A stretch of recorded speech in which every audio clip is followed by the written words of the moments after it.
Okay, friends, welcome to the 76th session of Legal Empowerment Through Interaction lecture series. A back-to-back one. Yesterday we had appellate jurisdiction. We have today revisional jurisdiction. That too from the master himself, Justice Ramkumar sir, on the subject. And thanks to Justice Siddharama Murthy for prodding us, or rather compelling us to go for this thing. Otherwise, we would have just confined to appellate jurisdiction alone. We are indebted to you. And Justice Abraham Matthew sir, I know that you'll have to do the disappearing act very soon, but still, for the time being, it is indeed wonderful that you are with us. And today, before I forget, unlike yesterday, I'd like to thank both Sunita and Irene for doing the reading thing, because maybe end of the session I might forget to thank you. So they are the readers. In advance. Yesterday's belated one and today's in advance. But frankly, we thank each other and all of us to be part of this and for being alive in this pandemic time, sir. Over to you, sir, directly. Good afternoon, friends. We will straight away go to the questionnaire. I request Sunita to read the first question. Sure, sir. Question number 1. Which all aspects can be examined by the sessions judge while exercising revisional jurisdiction under section 397 CRPC? You find the answer in section 397 itself. The session judge may examine the record of any proceedings before any inferior criminal court situated within his local jurisdiction for the purpose of satisfying himself as to the correctness, legality or propriety of any finding, sentence or order, recorded or passed, and as to the regularity of any proceeding of such inferior court.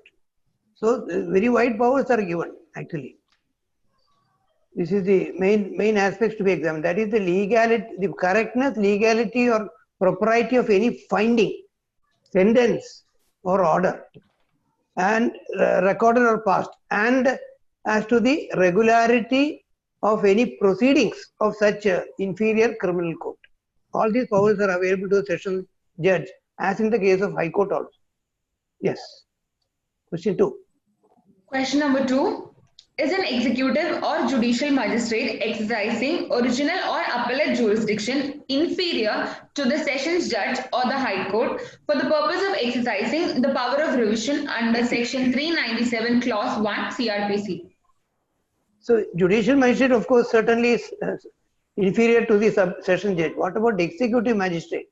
Is he inferior to the session judge, or is he not inferior to the district magistrate?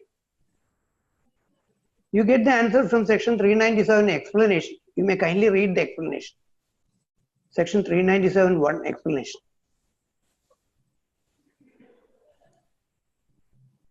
So let's just read the explanation. Yes, sir. 397(1) explanation. All magistrates, whether executive or judicial, and whether exercising original or appellate jurisdiction, shall be deemed to be inferior to the sessions judge for the purpose of this subsection and of section 398. Sorry. Therefore, see, all magistrates, whether executive or judicial, so whether exercising original or appellate jurisdiction. For example, district magistrate, even district magistrate with the district collector is also inferior to the session judge for the purpose of exercising of revisional power. Yes, question number 3. Sir, can I just ask you one doubt? Yes. Though it came from a movie wherein the district collector and the district magistrate coming face to face in issues of... no, district collector and district magistrate are the district collector and not the ADM, the district judge for that matter. Okay. Wherein some sort of law and order situation was created, and somebody was going to order that there should be some sort of restriction regarding, 141. Who will prevail? Definitely district session judge. The session judge has got the supervisory jurisdiction over the judicial. He has got the judicial power over the district magistrate.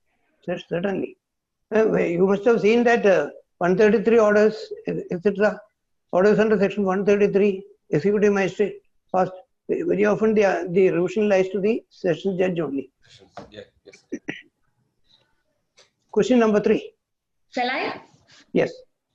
Third question.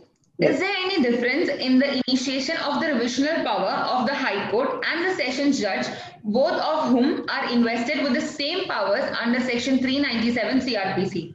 Yes. See, if you read section 397, kindly read section 397(1). Section 397, calling for records to exercise powers of revision.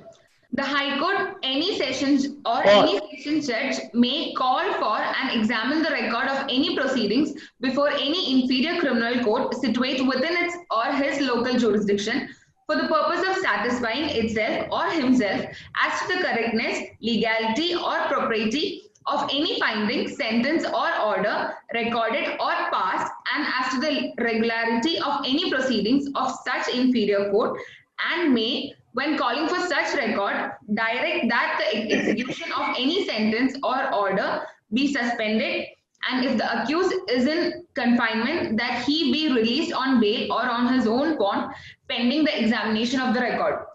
Therefore, both the session judge as well as the High Court are given the authority to call for the records and examine. Call for the records and examine. Now, you may kindly refer to section 399. Here I will read, I myself will read that. 399(1). In the case of any proceeding, the record of which has been called for by himself, the session judge may exercise all or any of the powers which may be exercised by the High Court under subsection 1 of section 401. In contradistinction, you will find a few additional words in section 401(1). Please read 401(1), subsection 1 of section 401. In the case of any proceeding, the record of which has been called for by itself or which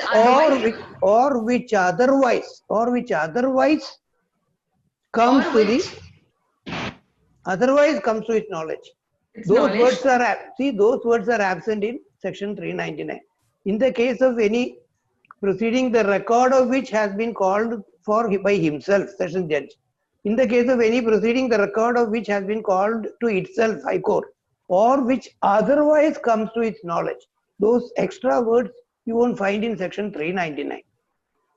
That is the main distinction between the power of the session judge and the High Court. Now, the session judge can exercise the revisional power only in the case of a proceeding, the record of which has been called for by himself for the purpose of exercising the revisional power. If the session judge has called for the records for the purpose of exercising revisional power, it can be, actually it is a suo motu power, but wherever there is a suo motu power, any party aggrieved can move the court for exercising the suo motu power. Therefore, when the suo motu power is invoked, or when the suo motu power is being exercised, the session judge can exercise that power only in respect of a proceeding, the record of which has been called for by himself. Whereas in the case of High Court, it can exercise that power only, not only in respect of the proceeding, in the record of which has been called for by itself, or which otherwise comes to its knowledge. Those words are absent in section 399. Therefore, the High Court has got larger powers.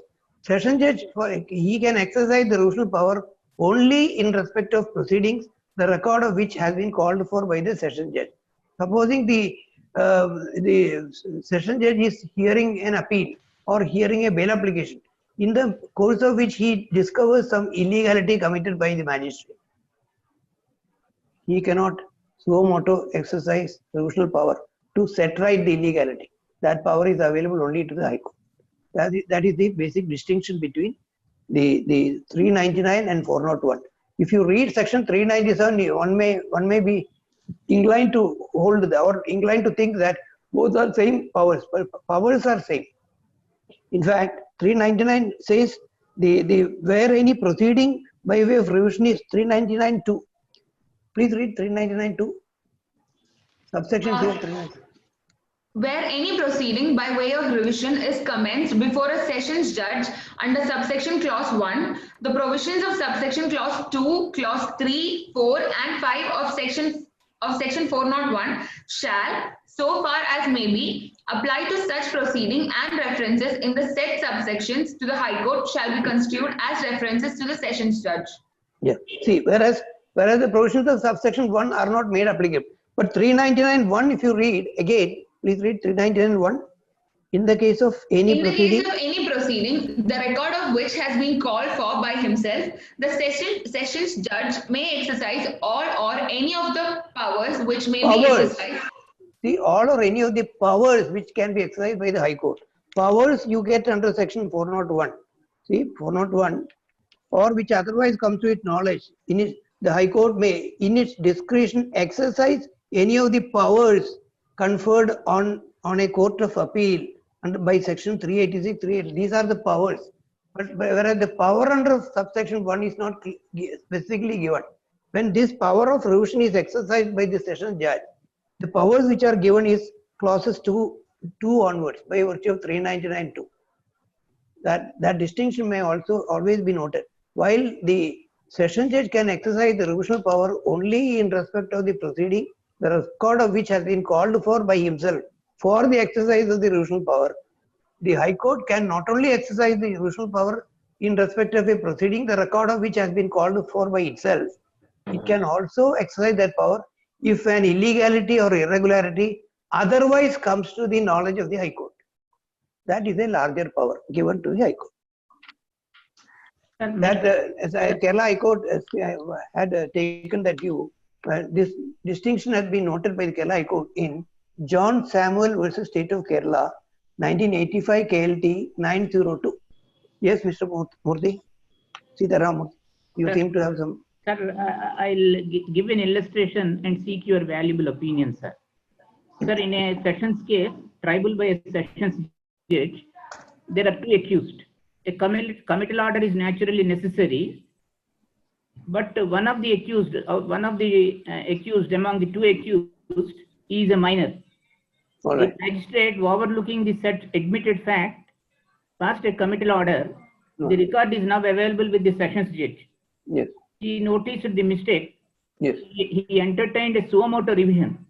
Yes. And had set aside the committal order. He cannot. Giving directions. Yes. Is it not possible under 399 and 1 read with 401? No, he cannot set aside the committal order. The course open to him is to send a reference to the High Court, because he cannot. It is an illegality. That illegality he will have to point out to the High Court, and High Court alone can set aside that order and call upon the magistrate to pass a revised committal order after rectifying the defect. That is the distinction between exactly. In fact, I'm thankful to you for this illustration. Beautiful illustration for knowing this power. He can only send a reference to the High Court under section 395,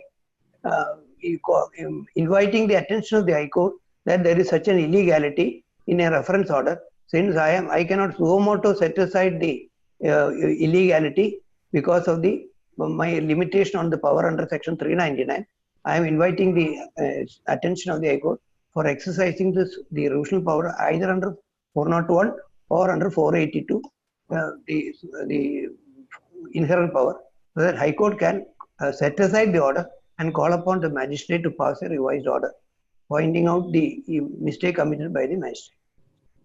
Beautiful illustration. 395. Is it under 395? He can send a reference. This for another purpose, not one submission. The subtle distinction I want to make is, yes, this is a case where there is no necessity to call for a record.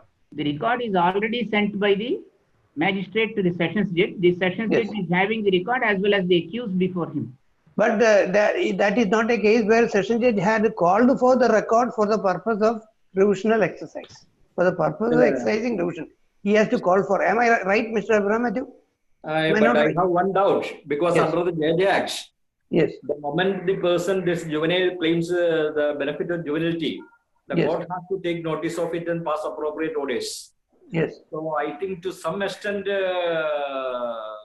that the law which is applicable in the other cases may not Yes. be applicable to this case. Juvenile. The case of juvenile. Because of this JJ Act. JJ Act provides that the moment a person claims this, makes a claim of juvenility, whether it is appellate court or revisional court or whatever court it be, then that should be taken notice of, and appropriate notice shall be part, and he shall be sent to the JJ board.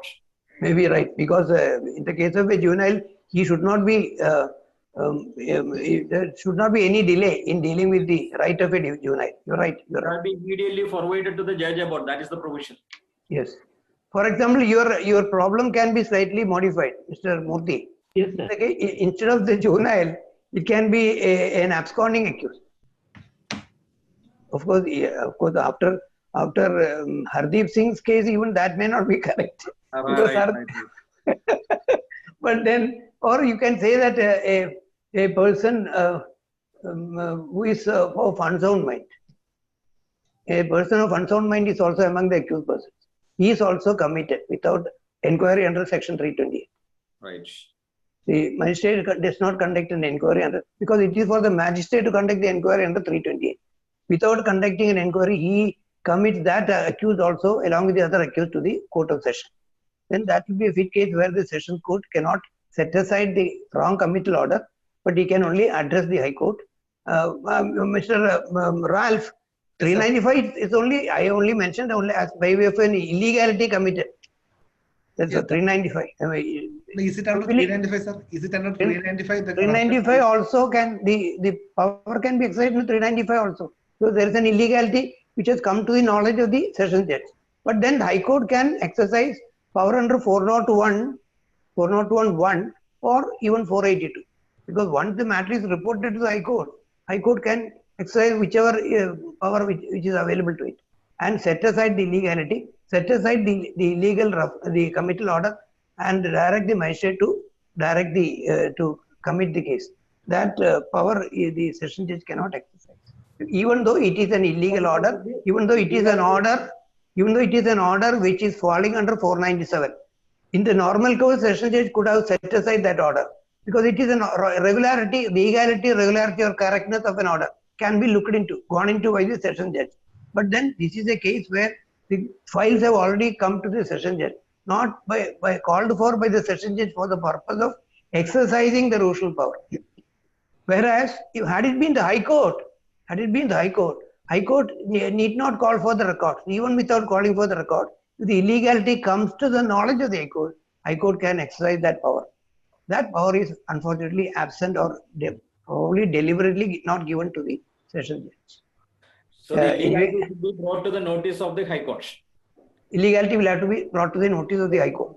And High Court can exercise either the power under 401(1) or 482.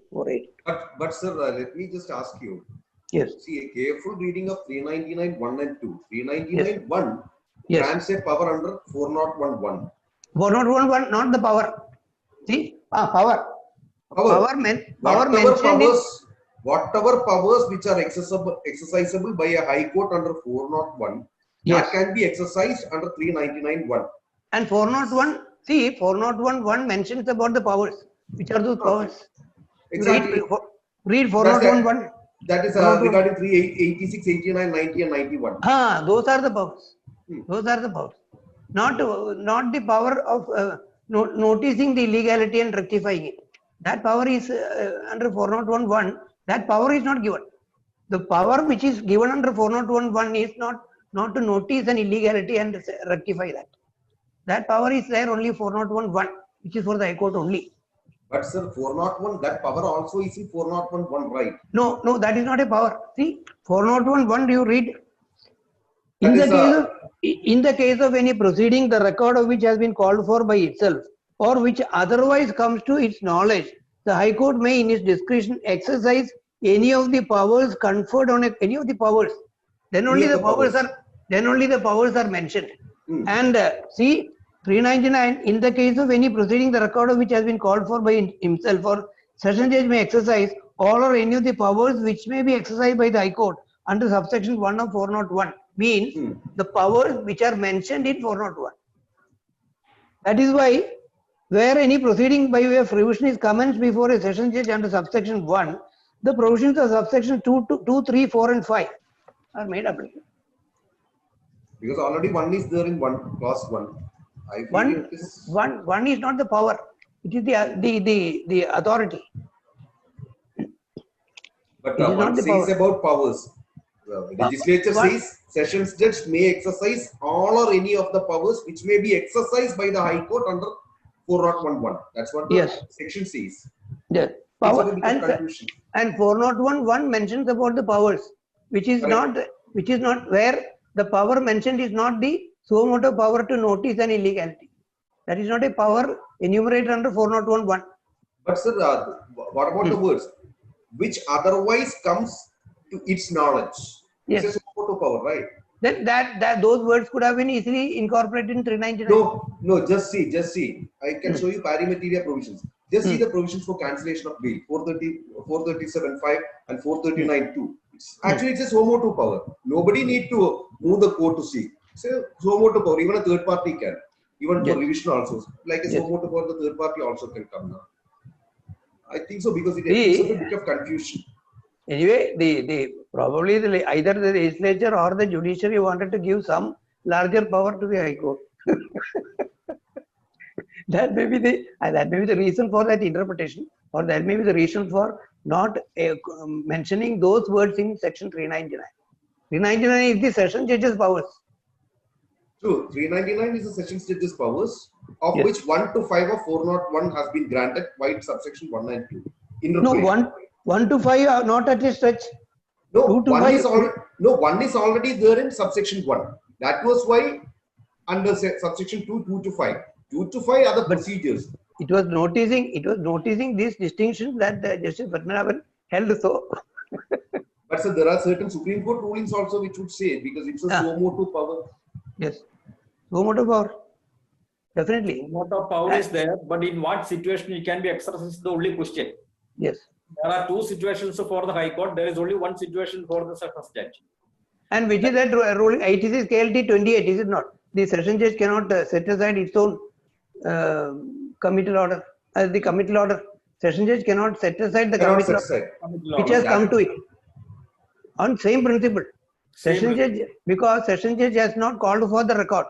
The records have automatically come to the session judge pursuant to the committal order. That is why the court held session judge cannot set aside the committal order, which has already come to it along with the files. But sir, if that be the case, of course, the interdict of section 362 also would come into play at that point of time. Because once it is passed, it's not a review. Actually, what the Supreme Court said in a plethora of precedents I can cite. Vimal Singh was 1990s was Vimal Singh. Then we have the Chadadevan Nambudiri. So many cases the apex court would say like this. Anyway, subject to correction. What the Supreme Court said? What? Because the same powers are conferred on the Sessions Court and the High Court. Because all the powers of the 401, 1 to 5. See, once it has started exercising the revisional power, same powers are given.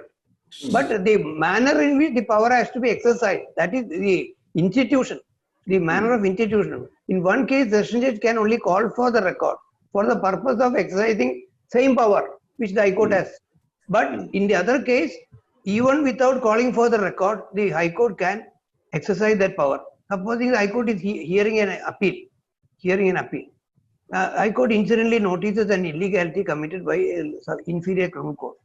It even without calling for the record, it can go into that question because it can take cognizance of the illegality. Unlike in the case of session judge, who can exercise the revisional power only in respect of the proceeding, the record of which has been called for by himself for the exercise of that power.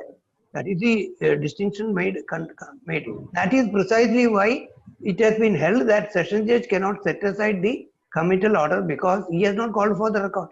Committal order came to him automatically. He has not called for the record. For example, if he had called for the record, noticing the illegality, supposing the magistrate has had reported to him that there is one accused who is, it was reported immediately after the, without even sending the records, the magistrate reported to him that I passed an order. Now I cannot change my view.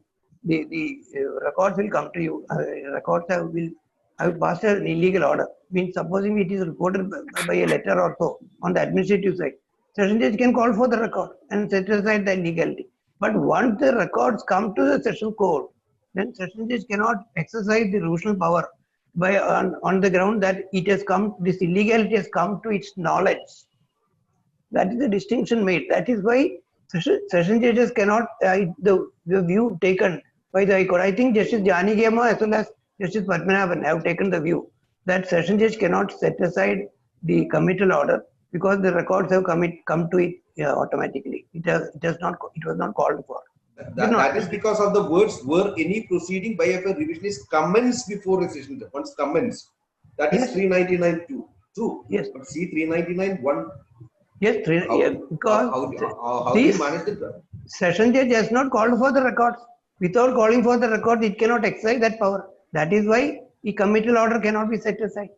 Committal order and together with the files came to the session judge without the session judge calling for the record. That is the interpretation given. Anyway, now you will have to argue before a larger bench of the High Court. But Supreme Court judgments are there. High Court judgments cannot stand to the Supreme Court judgments. Power is same. See, let us not confuse between the two. True. Power of the session judge and the High Court are same. Once the revision is commenced, No, I have seen a message because I have been speaking some Sankita Lakshmana. She is a very close friend of mine now. She has put this thing without I'm the only person who is saying because okay, I don't want to say comment about that. No, Prem. That is a mistaken notion in the sense like I've been inviting anybody who wants. No, I will keep quiet. It's not a problem. No, not necessary. It is not necessary. But then we will have the discussion at the end of the session. Otherwise, we will be running short of time. That is why. We will complete the question. Then we will have a discussion. Whatever points worth noting, you can note down, and we will have the discussion at the end of the session. Yes, so that we will not lose time. Is it not? Yes, sir. Okay. So shall I? Yes. Question 4. Question number 4. Can the High Court, while exercising the powers of revision, exercise all the powers of appellate court? Can it do that? Even without the aid of such provisions, Supreme Court had taken the view. I think it is 1970 Supreme Court also. 70 or 77 Supreme Court, page 1. The revisional power is only a facet of the larger appellate powers. Revision is only a facet of the appellate powers. So here there is a specific conferment of the right to exercise the appellate powers under section 401. Those powers are given to the session judge also. That is therefore the 401(1) itself says that the appellate powers can be exercised by the revisional court. Therefore, nothing wrong if after the revision is taken, after the revision is the revisional court has exercised the power of revision, it can even exercise the appellate power, which is the revision being a facet of the larger appellate powers of the superior court. There is a decision also, Ganesha versus Sharanappa, 2014, Volume 1, SEC 87. 2014, Volume 1, SEC 87. Yes, now question 5. Sir. Number 5. Sir, one request. Yes. Yeah, sure. Sir, Mr. Shyampadamji. Yes, sir. In the meanwhile, can you look into this decision AER 2001? Yeah. Volume 9 SCC. Yeah. It cannot be AER. It's only 2001-9 SCC. Yeah. Yes, sir. Page number I'll give you, sir. 2009 SC 216. 216. What is the ratio? Ratio means suo-moto revisional powers are discussed in the decision, I think, sir. We will discuss at the end of this session, if possible. Okay. Yeah, I'll get this. Okay. Now, question number 5. Yes. Yes, sir. Question number 5. Is it correct to say that the exercise of revisional jurisdiction is discretionary and the revisional powers are to be used only in exceptional cases where there is a glaring defect in the procedure or there is manifest error on a point of law and consequently there has been a flagrant miscarriage of justice. Yes, what do you say? Those are the observations made by the Supreme Court. It says it should be very sparingly exercised, revisional power. Those are the exact observations made by the Supreme Court in Amarchand Agarwala versus Shanti Bose, 1973 SEC Criminal 651, corresponding to 1973 4 SEC 10. Amarchand Agarwala versus Shanti Bose, 1973 Volume 4 SEC, page 10. Page 10. Got the citation? Yeah. Okay. Question 6. Before we go to the next question, I think Ramashan sir is trying to frighten us with some sort of mask. Yes, I'm coming to the office. You are in the mask. You are in the mask. I am in the mask now.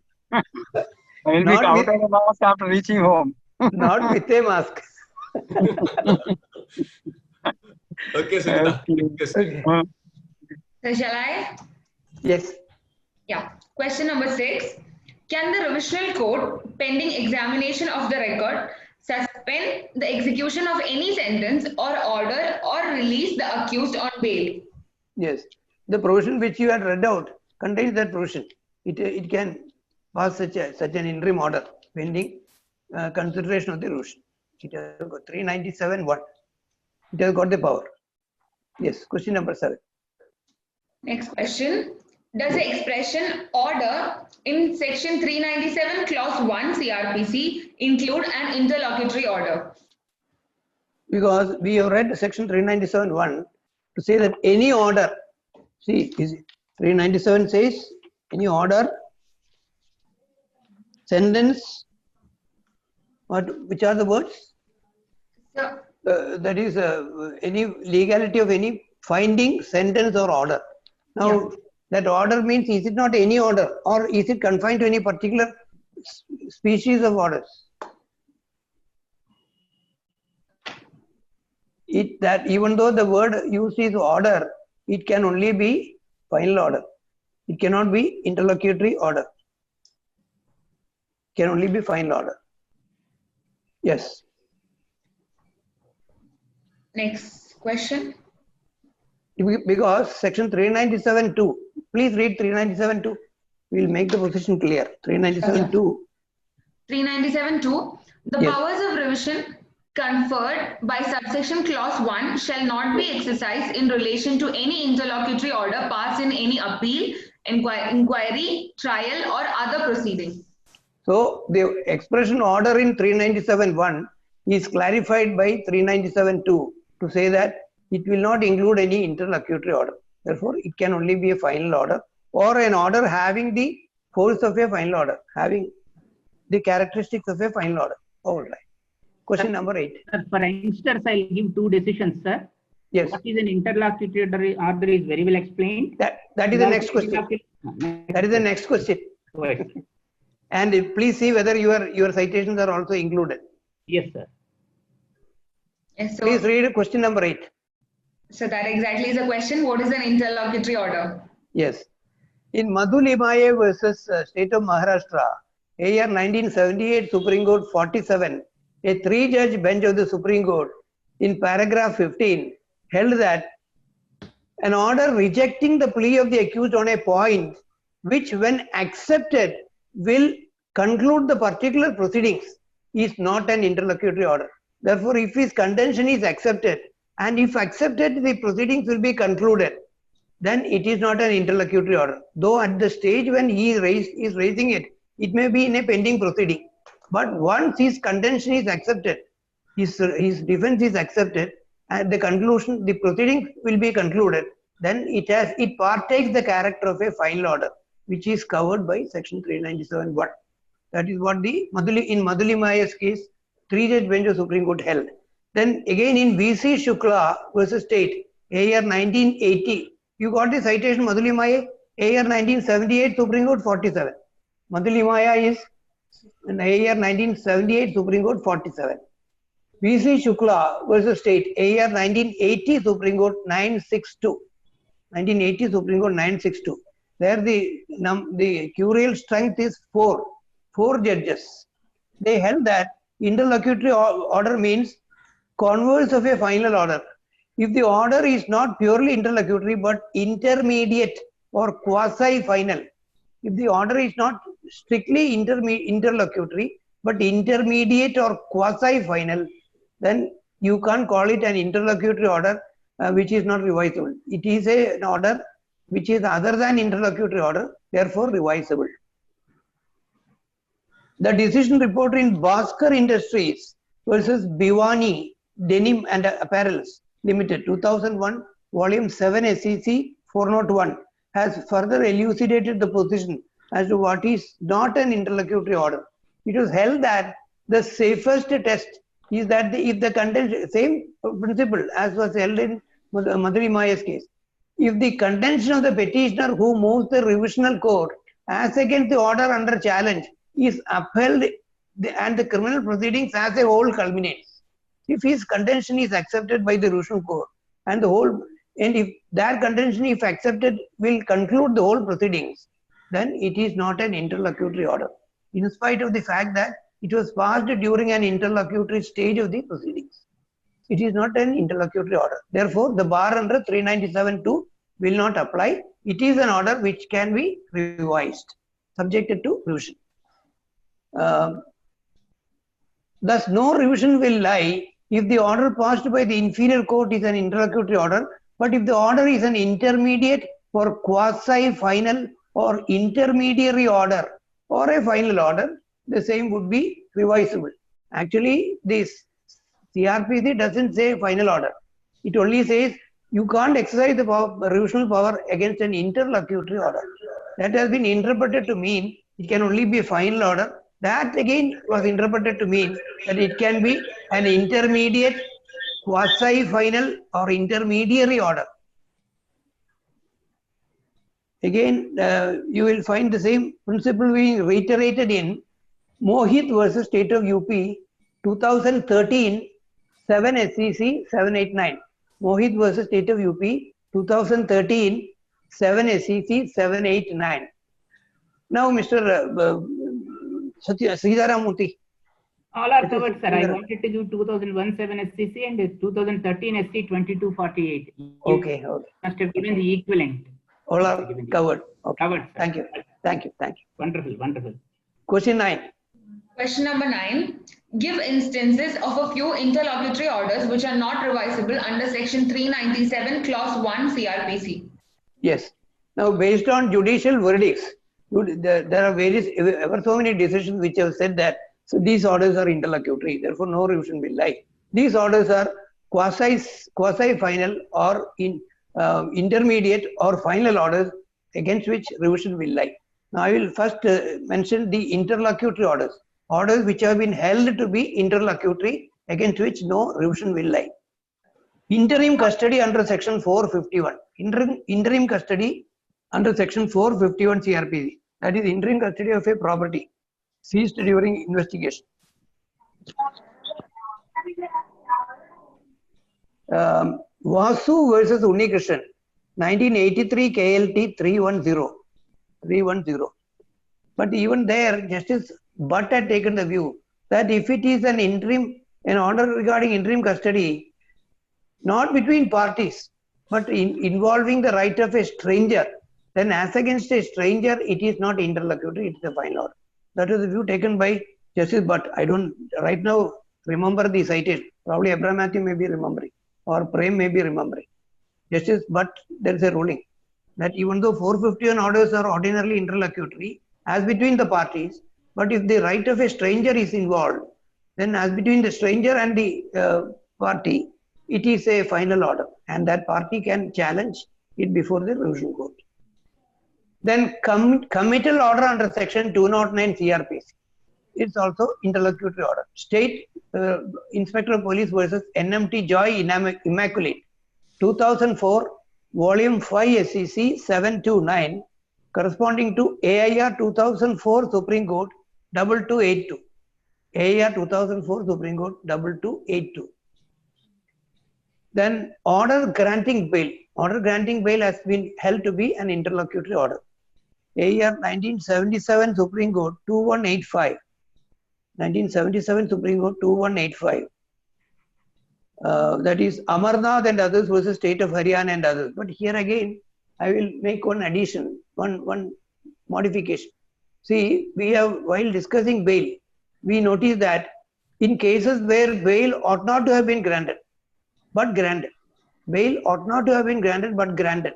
Supreme Court, there are 3 judge rulings of the Supreme Court which say that where bail was granted without taking into account very relevant facts and circumstances, and taking into account totally irrelevant facts and circumstances, that's a case where bail ought not to have been granted, but granted.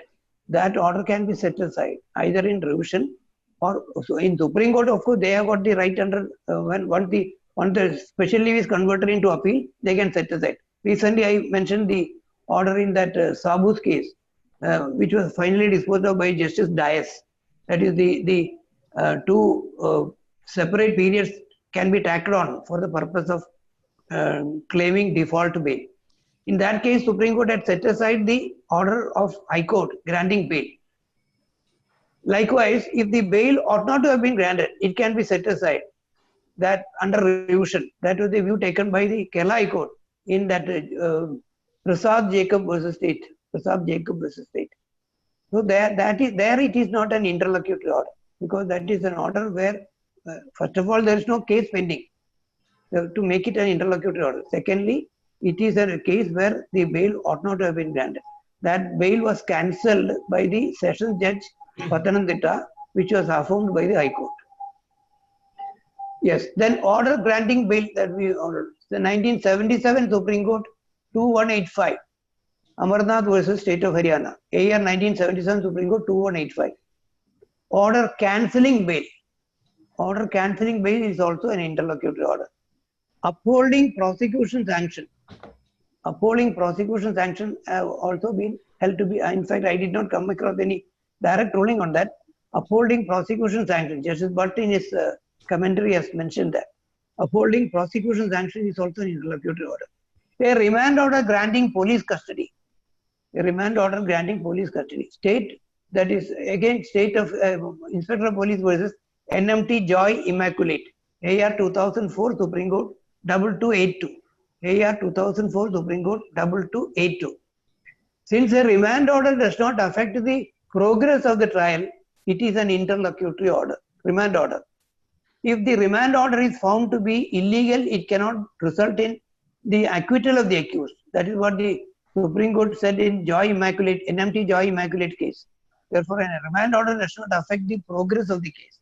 Case will not be concluded, will not be culminated with the remand order being set aside. Therefore, AR 2004 Supreme Court 2282. Conditional order under section 133(1) CRPC. See, public nuisance 133(1) CRPC. When the right of way, public right of public for a way is obstructed, the executive magistrate can be moved under section 133 CRPC, and the executive order, the executive magistrate can initially pass a conditional order. If that is not complied with, then only he will conduct an inquiry and finally pass a final order under section 138. Therefore, a conditional order is liable to be modified. Therefore, it is an interlocutory order. Yes, question number 10. Question number 10. Give a few instances of orders which are not interlocutory orders and which are therefore revisable. Yes. Based on judicial decisions, the following orders have been found to be either intermediary, quasi-final or final order which are revisable. 1. An order directed against a person who is not a party to the inquiry or trial, although passed at the interlocutory stage. Parameshwari Devi versus State, AR 1977 Supreme Court 403. AR 1977 Supreme Court 403.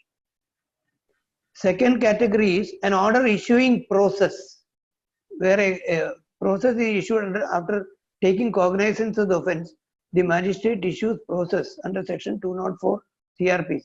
That is not an interlocutory order, but it is only an intermediate order. It can be challenged because by issuance of process, very valuable right of the accused, right, liberty of the accused is being curtailed, is sought to be curtailed.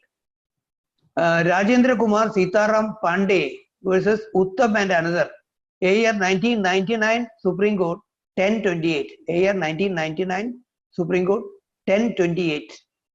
Then an order framing charge. This is the usual order which comes up for revisional jurisdiction. An order framing charge. Madhuli Maya versus State of Maharashtra. AR 1978 Supreme Court 47. 3 judges. Again, VC Shukla versus State. AR 1980 Supreme Court 962. 4 judges. Jayaprakash versus State. 1981 Criminal Law Journal 460 Kerala High Court. Narayanan versus Vidyadharan. 1989 2 KLT 613. All relying on VC Shukla or Madhuli Maya. Then that is 1989 2 KLT 613.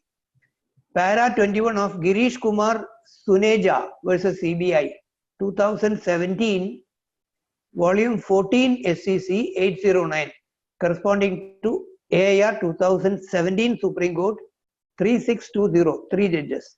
AIR 2017 Supreme Court 3620 3 judges.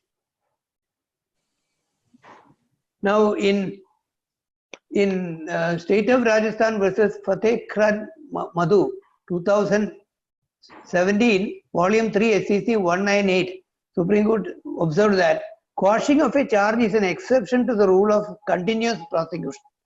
Power of quashing a charge framed in terms of section 228 CRPC should be exercised very sparingly and with circumspection. This order, even though the order framing charge is revisable, it should be exercised very sparingly. Then an order altering charge. Kerala High Court has taken the view that even an order altering charge is revisable. Sridharan versus State of Kerala, 2005, 2 KLT 108. 2005, 2 KLT 108. That is also an intermediate order which can be questioned under the revisional jurisdiction. Then order discharging the accused. An order discharging the accused. I have not come across any ruling decision, but Justice Bhatt in one of his commentaries have said that an order discharging the accused is also an intermediate order which can be, or even a final order which can be questioned, challenged. Then order taking cognizance and issuing process. Issuing process we have already noticed. Even before, at the pre-process stage, there can be an order taking cognizance of the offence. For the process to be issued. Ganesh Gupta, you please stop sending such messages. You can ask your doubt after the end of the session. Please stop sending messages. The taking cognizance can precede the order issuing process. An order issuing process is a subsequent stage. That is what the Supreme Court said. Order issuing process is at the post-cognizance stage. Cognizance is taken even before that. Therefore, even an order taking cognizance of an offence is revisable. Likewise, an order issuing process is also revisable. Rajendra Kumar, Sitaram Pandey and others versus Uttam and another. AR 1999 Supreme Court 1028. Again, KK Patel and another versus State of Gujarat. AR 2000 Supreme Court 3346. Dhariwal Tobacco Products Limited versus State of Maharashtra. AR 2009 Supreme Court 1032. Again, Girish Kumar Suneja versus CBI 2017 14 SEC 809 corresponding to AR 2017 Supreme Court 36203 judges. Again, Urmila Devi versus Yudhvir Singh 2013 15 SEC 624. Should I repeat the citations? Should I? Not necessarily. Sir, you may. Okay. That is an order taking cognizance and issuing process. AR 1999 Supreme Court 1028. AR 2000 Supreme Court 3346. AR 2009 Supreme Court 1032. AR 2017 Supreme Court 3620, 3 judges. A year 2013, 15, volume 15 SEC 624. Then next is order allowing or dismissing an application under section 311. Order allowing or dismissing an application under section 311. That is also an intermediate order which can be separately assailed in revision. Then order dismissing a complaint under section 203. As you all know, under section 203, it is only after taking cognizance that a complaint can be dismissed, not before that. If the complaint does not make out any offense at all, if the complaint on the face of it does not contain any of the ingredients of the offense, the magistrate cannot dismiss the complaint under section 203 at the threshold. At that stage, but at the same time, you cannot deny the magistrate the power to prematurely terminate the proceedings. The magistrate can reject the complaint, which does not make out any offense at all, because unnecessarily he need not waste the precious time of the court. Therefore, he can reject the complaint. I have given the citation while dealing with that. That is Biju Purushothaman versus State of Kerala, 2008, 3 KLT 85. Then order dismissing, that is order passed under section 125 CRPC, an order for maintenance passed under section 125 CRPC. Then a final order passed under section 138 2 CRPC. Issuance of summons is not an interlocutory order. Issuance of summons is not an interlocutory order. That is 2009 2 SEC 370. 2009 2 SEC 370. Then an order adding an accused person under section 319 CRPC. As you all know, under section 319 CRPC, the court can add a third person against whom there is evidence to show his complicity, to be tried along with the accused already who have been arraigned. That is the power under 390. If a person has been arraigned under section 319 CRPC, that is a final order which can be challenged. 2005 2 KLD 301. Abu Bakr Musliar versus Inspector of Police. 2005 2 KLD 301. Then an order granting pardon under section 306 or 307 CRPC. That is when pardon to an accomplice is granted. That order is available for amenable to challenge under the revisional jurisdiction. State versus Kailash Nath Agarwal and others.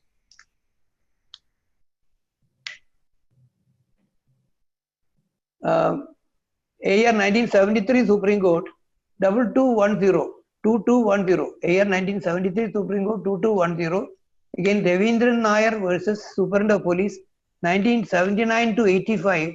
Kerala Unreported Cases KUC 388. Justice UL Butt. That is an order granting pardon to some of the accused.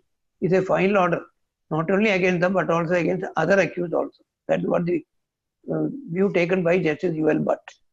Yes, now you can pass on to question number 11. Is question number 11? Any doubt? Yes. One more point, sir. Yes. For clarification. Yes. In any interlocutory order, if the issue of jurisdiction arises, is not a division maintainable? Jurisdiction. It should be. Maintainable. Yes. Any decision on that? Any decision? I have come across, but I do not know the content. Okay. 1977 Criminal Law Journal 1390. 1977 Criminal Law Journal 1390. Like for example, which court? Which court? Supreme Court. Supreme Court. Okay. Like for example, a special court has to give the first remand, but a regular magistrate has given a first remand, which is a jurisdictional error.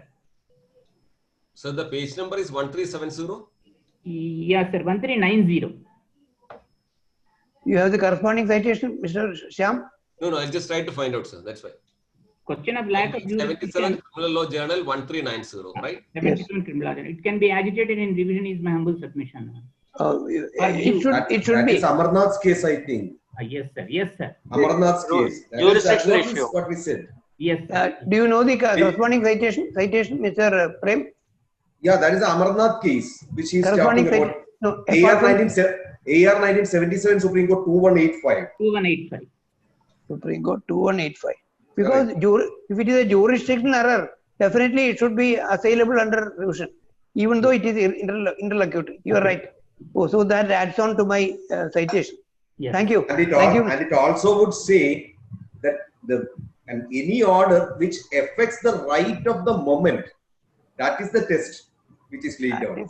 Any order which affects the right of the moment, that's what is there in that Prasad Jacobs case also, the same thing was followed. That is, but then right of the moment you can enlarge it to Anything. any length. No, but the Supreme Court would say that depends. It cannot be put in a straitjacket formula. That is the analogy that is implied to say that an order under 311 is revisable. Exactly. It is revisable. Yes.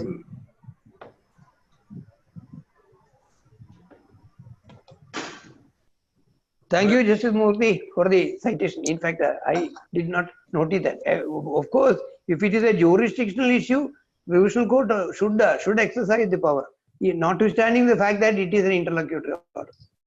Yes. Question 11. Shall I? Yes. Yeah.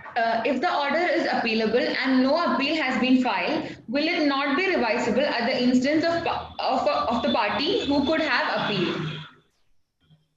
A party had the right of appeal, but he has not invoked that power. He has not exhausted that right. Instead, he files a revision. Please read 401 clause 4, section 401 clause 4.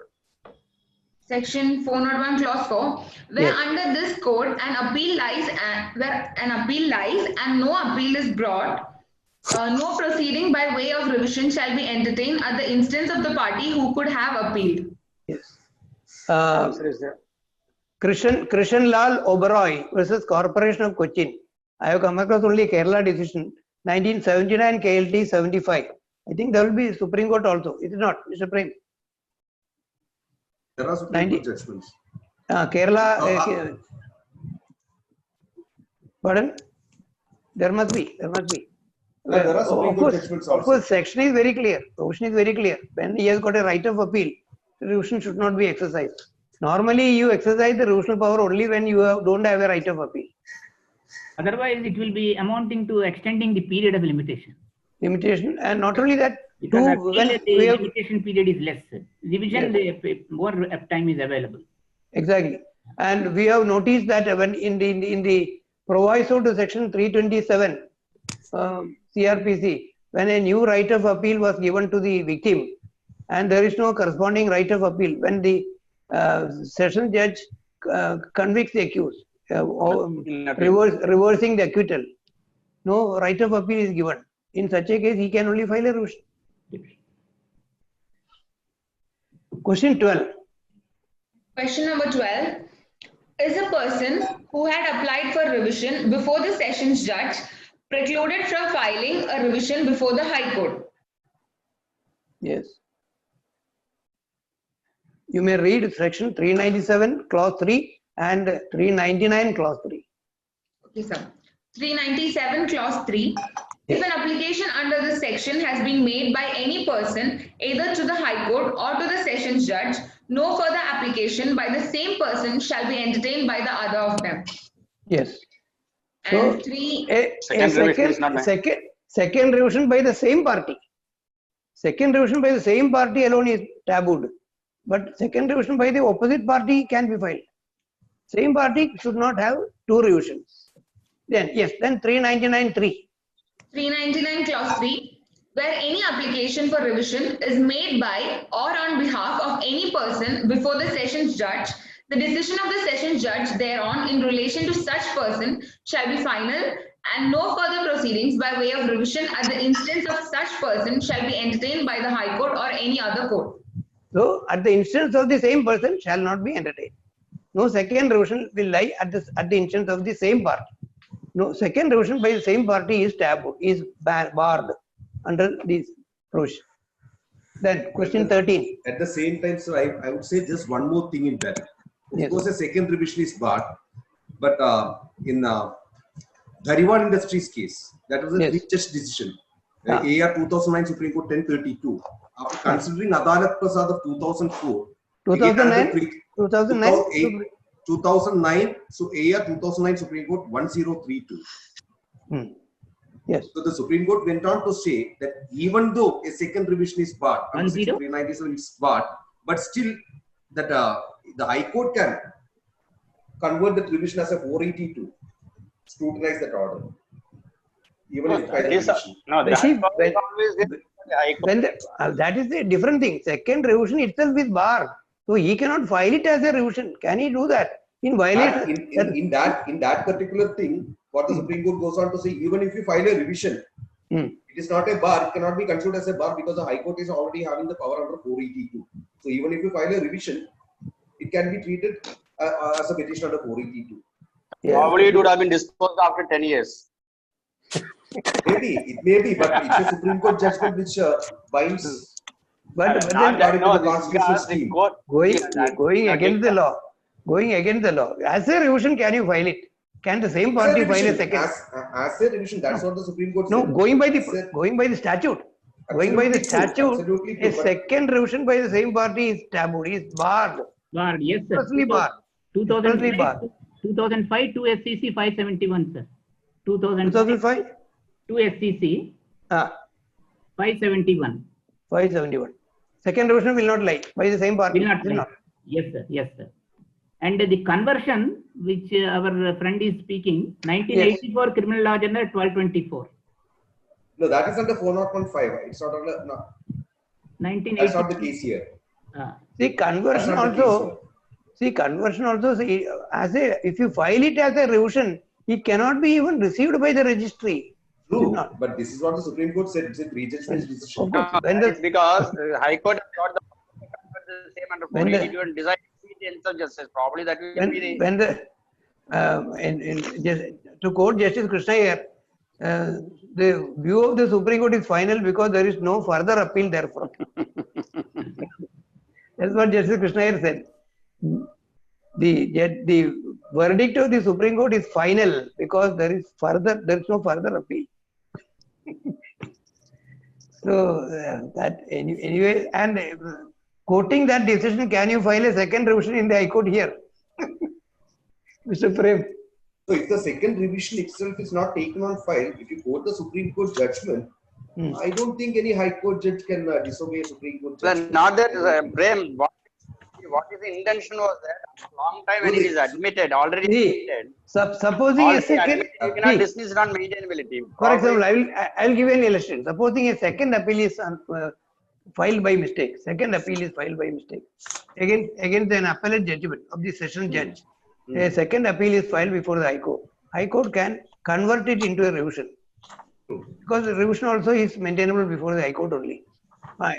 Those are cases where for ex debito justitia, High Court can do that. But those are again that is again a misconception. How can you do ex debito justitia? Ex debito justitia means it is a matter of right.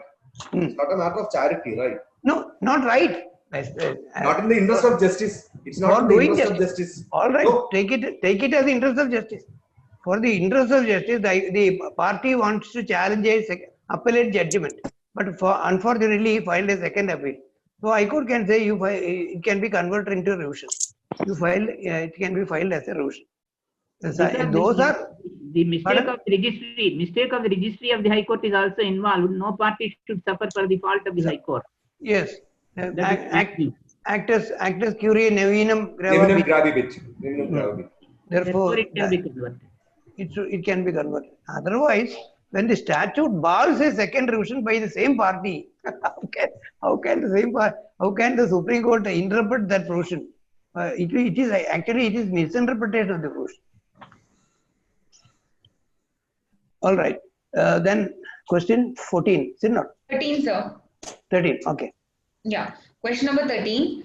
Yes. Can a party bypass the sessions court and directly approach the High Court by filing a revision? Yes. The concurrent jurisdiction. Jurisdiction, though concurrent, you should can you involved in a frog leaping by bypassing the session judge and straight away coming to the High Court. Can he do that? Statute does not prohibit. Statute does not prohibit it. Therefore, he can do that. In fact, I can say that before the High Court, I would like to have a mature consideration of my list or issue.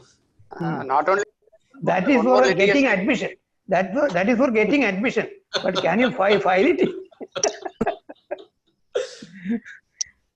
See, not only that you get 482 petition. Yes. There again. There again. Anyway, Supreme the Supreme Court has come to our rescue. State of Gujarat versus, that is CBI versus State of Gujarat. AR 2007 Supreme Court 2522. 2522. High Court, the party can straight away come to the High Court. He need not go to the session. AR 2007 Supreme Court 2522. 2522. AR 2007 Supreme Court 2522. No, earlier I think this is Basanta said in one decision. He should not frog leap. Frog leaping. Can go there and then only frog leaping. But that was overruled. Your voice is breaking. That was overruled later. That was overruled. He had taken the view that he should not indulge in frog leaping. That was the word used by the judge. But that was overruled. It did not have a. It had a. Even in 2018 also you have a ruling. Asian Resurfacing Road Agency's case. But it's not just Nariman, I think. AR 2018 Supreme Court 2039. It is the choice of the 2039. 2039. Yes. It is the choice of the party. He is the master of the disk. So it's the choice of the party. So says the Supreme Court. When concurrent jurisdiction is conferred on the session judge and the High Court, the party can choose the forum. Party can choose the forum. Yes. Are you naive enough to think of Supreme Court as the next platform or the High Court as the next platform? No, if you go directly to Supreme Court under Article 32, there is one case. No, sir. I mean, once you choose the forum of the Sessions Judge or the High Court, the next platform. Yes. No, even if you choose a Sessions Judge, you cannot file a second revision. Second revision there. Before the High Court. Correct. But 482 is there. 482 is there. That right you will lose. That party will lose. Who is electing the High Court? Actually, in this particular case, what the Supreme Court went on to say, the party can either invoke 482 or invoke the revisional powers or invoke 227. It is the wish of the party. It all depends. While filing. You mean while filing? Yes. In the while filing, lighter, is it not? Yes. In the lighter way, it all depends upon whether the Sessions Judge is considerate or not. That's what I said, sir. Mature consideration. That's where Ramkumar sir stepped me by saying that maturity only in the admission stage, nothing else. You can get an admission by. I fully understand, sir. No elaboration required. Question 14, sir. 14. Yeah, question number 14. Is the High Court competent to enhance the sentence in exercise of its suo motu revisional jurisdiction in an appeal against conviction when no appeal under section 377 CRPC has been filed by the state against the inadequacy of the sentence? Yes. Can it be done? It is a case of inadequate sentence. Now the accused himself has come up in appeal. Accused against whom an inadequate sentence has been passed, he has come up in appeal. Now the question is whether the High Court or Sessions Court in its revisional jurisdiction can enhance the sentence.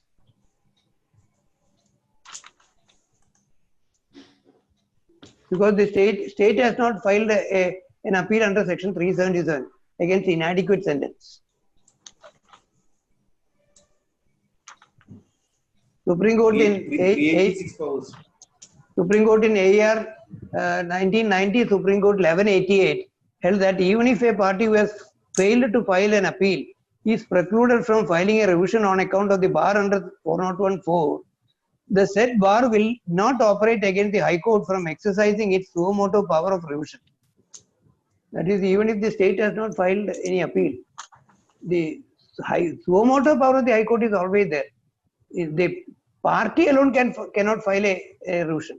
State having not filed an appeal under section 377 will be precluded from filing a revision. But then High Court can always exercise its suo motu power. AR 1990, Supreme Court 1188. Question 15. Yes, sir. Question number 15. Which are the categories of cases where the complainant in a private complaint can maintain a revision? That is in Shitala Prasad versus Srikant, 2010, Volume 2, SEC 190. 2010, Volume 2, SEC 190. Supreme Court has categorized enumerated a few instances where a private complainant can approach the revisional court, where the trial court has wrongly shut out evidence which the prosecution wished to procure, because private complainants this thing are ventilated by the state, where the trial court has wrongly shut out evidence which the prosecution wished to produce. 2, where the admissible evidence is wrongly brushed aside as inadmissible, wrong decision, where the trial court has no jurisdiction to try the case and has still acquitted the accused, notwithstanding the fact that it has no jurisdiction to try the case, where the material evidence has been overlooked either by the trial court or by the appellate court, or the order is passed by considering irrelevant evidence. In that case also, the private complainant can approach the revisional court. Then where the acquittal is based on the compounding of the offence which is invalid under law, in such case also the revisional court can be approached by the complainant in a private complaint. Supreme Court has said that these grounds are not exhaustive. There can be other situations also. Para 12 of Shitala Prasad versus Srikant, 2010, Volume 2, SEC, page 190. Question 16. Sir, actually, let me just tell you one thing. Actually, that's not the exact ruling. That ruling merely reiterates all these 5 things. It has been said in Akaduahir's case. Akaduahir versus Ramgioram, 73 SEC 583. They reiterate that, did not? Yeah. Srikant merely reiterates it. What is the citation? 1973 2 SEC 583. Now write-up is also provided. Reiterate. Thank you, Mr. Prem. Question 16. Question number 16. A private complaint is dismissed under section 203 CRPC by a magistrate without ordering notice to the accused. The complainant challenges the dismissal by filing a revision before the sessions court which admits the revision. A. Is the accused entitled to an opportunity of being heard by the sessions court? And B. If ultimately the sessions court sets aside the impugned order and remits the case to the magistrate, is the accused entitled to participate in the proceedings before the magistrate at that stage? Here the Supreme Court has held that the subsection 2 of section 401, by virtue of that subsection 2, the accused is entitled to be heard, because this is a case where the magistrate, the magistrate has only dismissed the complaint under section 203 without issuing process to the accused. The accused had no right to participate in the proceedings at till that stage. Now, the right of the accused to participate in the proceedings will arise only if process has been issued. Here, no process was issued. The complaint was dismissed under section 203. Matter was taken up in appeal by the complainant. The Supreme Court held in 2012 10 SEC 517, 2012 volume 10 SEC 517, corresponding to 2013 Criminal Law Journal 144, 3 judges, that the accused is entitled to be heard under section 101(2). I have my own reservations about that. That's second also. And the second question was answered otherwise. This question B. Question B is, if ultimately the sessions court sets aside the impugned order and remits the case back to this magistrate, is the accused entitled to participate in the proceeding? There the Supreme Court said he is not entitled to participate. If he is not entitled to participate because it is at the pre-process stage, if it is at the pre-process stage, why should the precious time of the court be wasted on issuing summons to the accused, getting his presence, etc.? And suppose in the High Court, because supposing without coming to the High Court, the magistrate, as the magistrate dismissed the petition, dismissed the complaint under 203. Was the accused entitled to notice at the time of dismissal? Same thing is going to happen. Supposing the magistrate is going to issue process, then also the right of the accused will arise only when he receives process, calling upon him to answer the charge. Therefore, in either case, according to me, I have my own reservations about that decision. 401(2) is not a situation which is contemplated by the present situation. 401(2) says,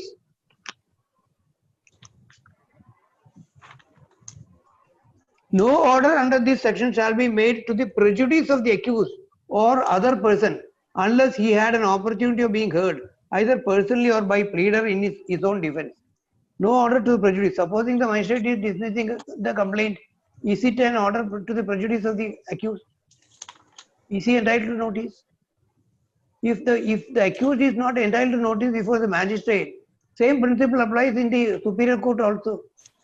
Anyway, and all of you know, in 200 during the proceedings under section 200 CRPC, 2004 Supreme Court, I don't remember the exact citation, probably Prem can help me.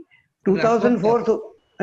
Therefore, sir, by virtue of the order of the magistrate, the accused is getting an order in his favor already. Accused is not aware. Accused is not called upon. He is not there. And 2004 Supreme Court said, even if the accused is present in the court, even if he happens to be present in court, he has no right to participate in the proceedings. He can only watch the. He can only watch the. That's true, he sir. can only watch the proceedings. That's true, sir. But by virtue of that order, he is getting an order in his favor. He is not getting. That is my view. How can you say that he is getting an order? He is blissfully ignorant about the proceedings. And if the complaint is dismissed, can you say that it is an order which inures to the benefit of the accused? Tenure to the benefit of the accused? Yes. I don't. Yes, it is, because unless and until that order is set aside by a superior court. In that case, and in another case, Supreme Court said that the record of proceedings, that is the sworn statement, is not evidence which can be used against the accused. It can be, first Supreme Court said it is not evidence at all. Secondly, that was modified by a 3-judge bench to, I think, constitutional bench, by saying that it is evidence, but then it cannot be used against the accused. It can be used only for the purpose of corroboration. That's what the constitutional bench said. So if it is not even evidence which can be used by the accused, and if the accused has no right to participate in the proceedings till process is issued, and even if he happens to be present in court, Supreme Court says he can only watch the proceedings. That is only cosmetic presence. Exactly, because he is not expected to be there. Process is, because the right of the accused will arise only after he receives process. Then only he is called upon to participate in the proceedings. I have my own reservations about this decision. There is no question of any right being accrued to the accused in his behind his back. But sir, regarding the second part of that question, when the matter is remanded back, whether the accused is having a right to participate. Supreme Court, very same Supreme Court said he has no right. That, but I would give you another ruling to the contra. Here, in this case, in this particular case, Supreme Court said you can participate. It is 2011. This is a 3-judge bench. Yeah, what I am saying, in that particular case, the Supreme Court reiterates. In this case, we are going to grant that relief. 2011, 13 SCC 412. Durmash versus Johnny. Let me note that. Prem, 2011. 13 SCC 412. How many judges? It is 2 by, I think it is by Dr. Chauhan or Sadashiva. 412. 412. 412. But this is 3-judge. True. So this has got more binding value. 3-judge bench. 3-judge bench. This is 3-judge. That is 2012 10 SCC 517. That was considering whether or not the accused is having a right of notice. Both considered. Both considered. Whether he has got a right to be heard by the High Court and in the resolution, and also after the order is set aside and matter is remanded back, whether he can participate in the proceeding. The 3-judge bench said he cannot. If he cannot participate in the proceedings, what is the fun of giving him notice in the resolution? But at the same time, sir, as Ralph said, isn't it a valuable right which is accused as accrued? He is not a particular thing. Once a particular matter. We are going too far. That is my view. For example, in one case, in Lalita Kumari, Supreme Court said when an FIR is registered, once an FIR is registered, there no right of the accused is. You can't say that right of the accused is affected. His remedy is to file an application for bail. That's what constitutional bench said. Before that, in in that, what is that, Pepsi Foods. They say when a crime is registered against a person, very valuable right is affected. It is just by a two-judge bench, Justice Sujata Manohar. We have a Yes, binding decision of but this Constitutional is constitutional bench. Constitutional bench said there is no question of any right being affected. If liberty is curtailed or threatened, he can ask for bail, apply for bail. That's what Jalsa Kumari said. Likewise, just because a complaint is dismissed, what is the right which is accrued to him when he has no right to participate in the proceedings till process is issued? That is why in private complaint, warrant trial, private complaint, both the opportunities he has a right to cross-examine even before charge and after charge, because he is there. It is post-process stage, whereas this is pre-process stage. He has no right to participate. He is not called upon to participate.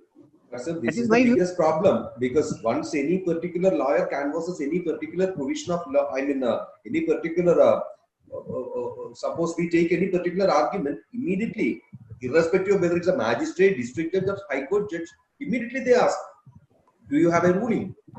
Sir, do you have a ruling? Okay. Sir, Mr. Premraj and other learned listeners, there cannot be a dichotomy, sir. In one case, there is no participation. Simply because the matter is remitted, there cannot also be participation. Otherwise, there will be the dichotomy. Yes, true. Absolutely true. That's what we call the presidential bias. That we don't go by the basics. You want authorities, precedents. And he has got a right. 10 SCC 517 is the president will rendered by 3 honorable judges. 3 honorable judges. Where they said that they have got a right of hearing before the revisional court against the dismissal of a complaint where he is not informed. Then once the order is set aside and matter is remitted back, he has no right of participation. Then why a notice at all? He will have a right to participate only when his process is issued. Magistrate can again dismiss the complaint. Sir, another thing in that judgment is that suppose instead of going for a revision, the party opts for filing a second complaint. That also is permissible. Permissible. Then can the accused be heard? Yes, you are right. Does he? Yes. But this, and in that second complaint, well drafted. If it is a well drafted complaint. Again, the same accused would say, see, there is a Supreme Court ruling which says in a revision. So just let us participate here also. We have accrued a right. Can go both ways. Yeah, Manohar, your comments. But this notice under 401(2) is a statutorily provided notice. In fact, very recently, 2019, 10 SEC 686, Supreme Court said, because normally we are not giving notice, pre-audience notice, the pre-cognizance notice is not permissible in law. 10 SEC, notice, page. 2019, 10 SEC 686.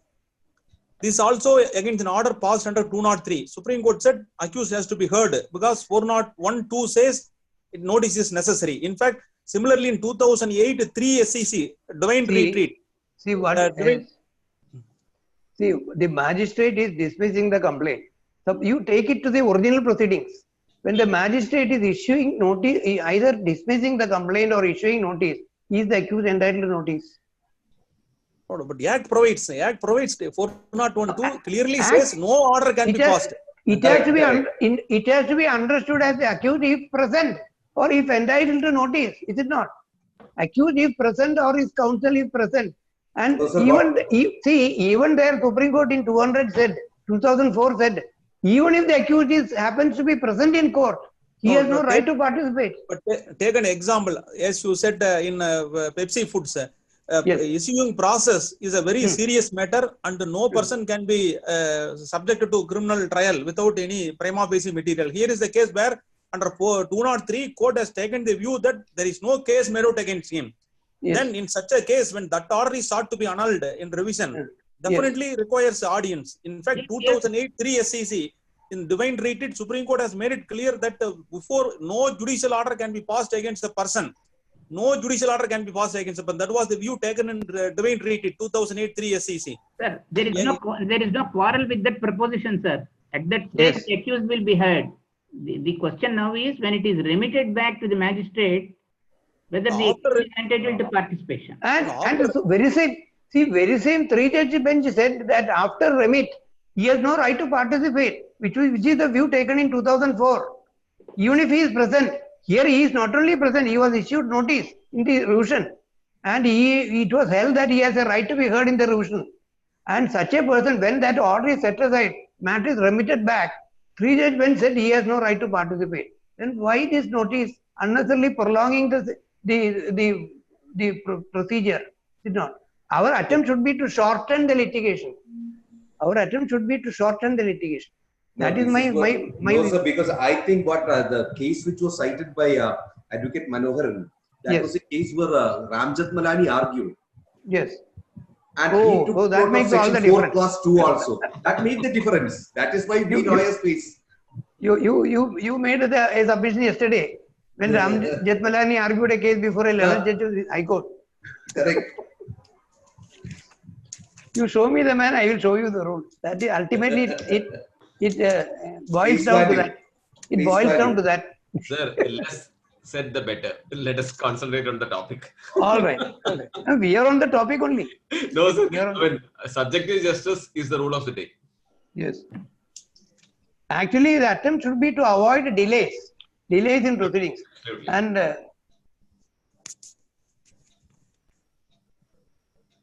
question 70. Please read. Yes. Question number 17. Yes.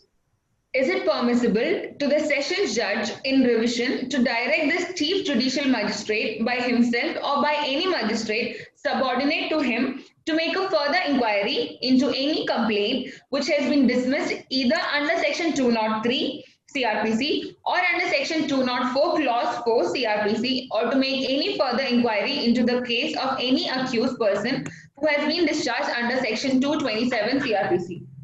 Yes. 398. 398. You are absolutely right. 398 is the provision. An inquiry which is only after conducting an inquiry, he can be again proceeded with. And even under 390, if the court wants to array him as an accused under section 319 also, an inquiry under 398 proviso should be conducted after giving him an opportunity. That is what the Constitution bench held in Hardeep Singh versus State of Punjab. Paragraphs 115, 116 and 117 clause 6, 117.6. Hardeep Singh versus State of Punjab. 2014, 3 SEC 92. 5 judges. Constitution bench. Question 18. Question number 18. One second. It was this Hardeep Singh Constitution bench which held that the material recorded under section 200 and 202 etc. are not evidence which can be used against the accused. At best, it can be used only for corroboration during trial. Ramkumar sir, you said about paragraphs 100 plus etc. Yes. How many paragraphs does this decision have at least? No, you just see AR 2014 Supreme Court 1400. No, I'm just saying that in one of our sessions, we are saying that once a judgment is delivered, the common man should understand what is what. No, because earlier, see, in the earlier part of the judgment, there is a long process whereby you make out what is the interpretation of statutes. Yes. That runs to several paragraphs, up to paragraph 70. It is a judgment by Dr. Chauhan, I think. Justice Chauhan. Maybe, I don't know. I think. Justice Chauhan. Justice Drawing Chauhan. up of a decree, what is the ratio has to be drawn up and appended to the judgment. At least in Lalita Kumari, they finally gave the conclusions in bullet points 1, 2, 3. Para 120, correct. Para 120. 120. Points. That should be when a judgment is very verbose or very elaborate. Running into 120, 300 paragraphs or pages. Final, they should give the final conclusions. Absolutely. This is what we find. Bullet points. 1, 2, 3, 4, 5. Exactly. See, one of the AER volume itself has been dedicated to SP Gupta, whereby the collegial was what about our 73 Supreme Court? That is our basic structure. One full volume of SCC. The other thing, a full volume of AER. Almost a full volume of AER. SP Gupta. All in the interest of the institution. Correct. All in the interest of the judiciary. Yes, administration of justice. Question 18. Question number 18. Does an additional sessions judge have all the powers of the sessions judge with regard to a criminal revision? 400, section 400. All powers. Yes, section 400 in chapter 30 CRPC. all powers. But once it is made over to him, he has got all the powers that are available to a session judge. Next, question 19. Question number 19. Does not a criminal revision abate on the death of the accused or revision petitioner? Yes. This is a question on which there was some lot of confusion at various stages.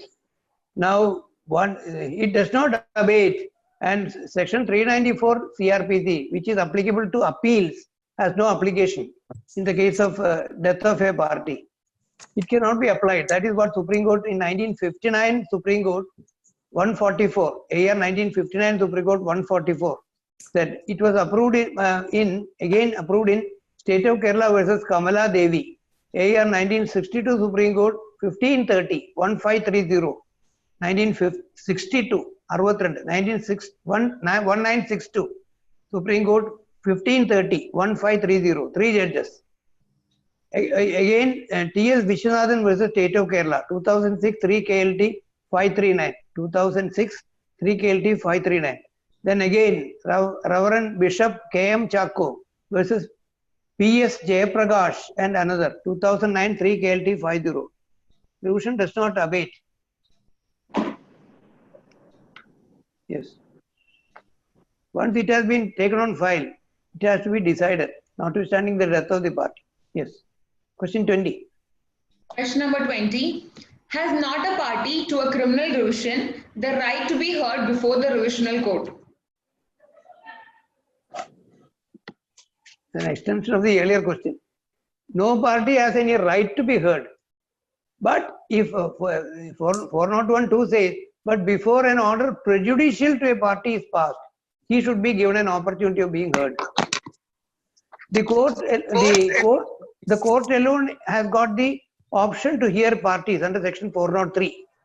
But if an order prejudicial to a party is passed, party means party before the court, he should be given an opportunity of being heard. 401(2). Yes. Question 21. For example, if the revision is ultimately dismissed, the revision is going to be dismissed, it is an order prejudicial to the petitioner. He should be heard, not the respondent.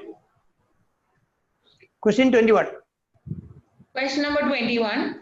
Is not the revisional court, on being satisfied that the orders of acquittal is unsustainable, entitled to convert the acquittal into one of conviction?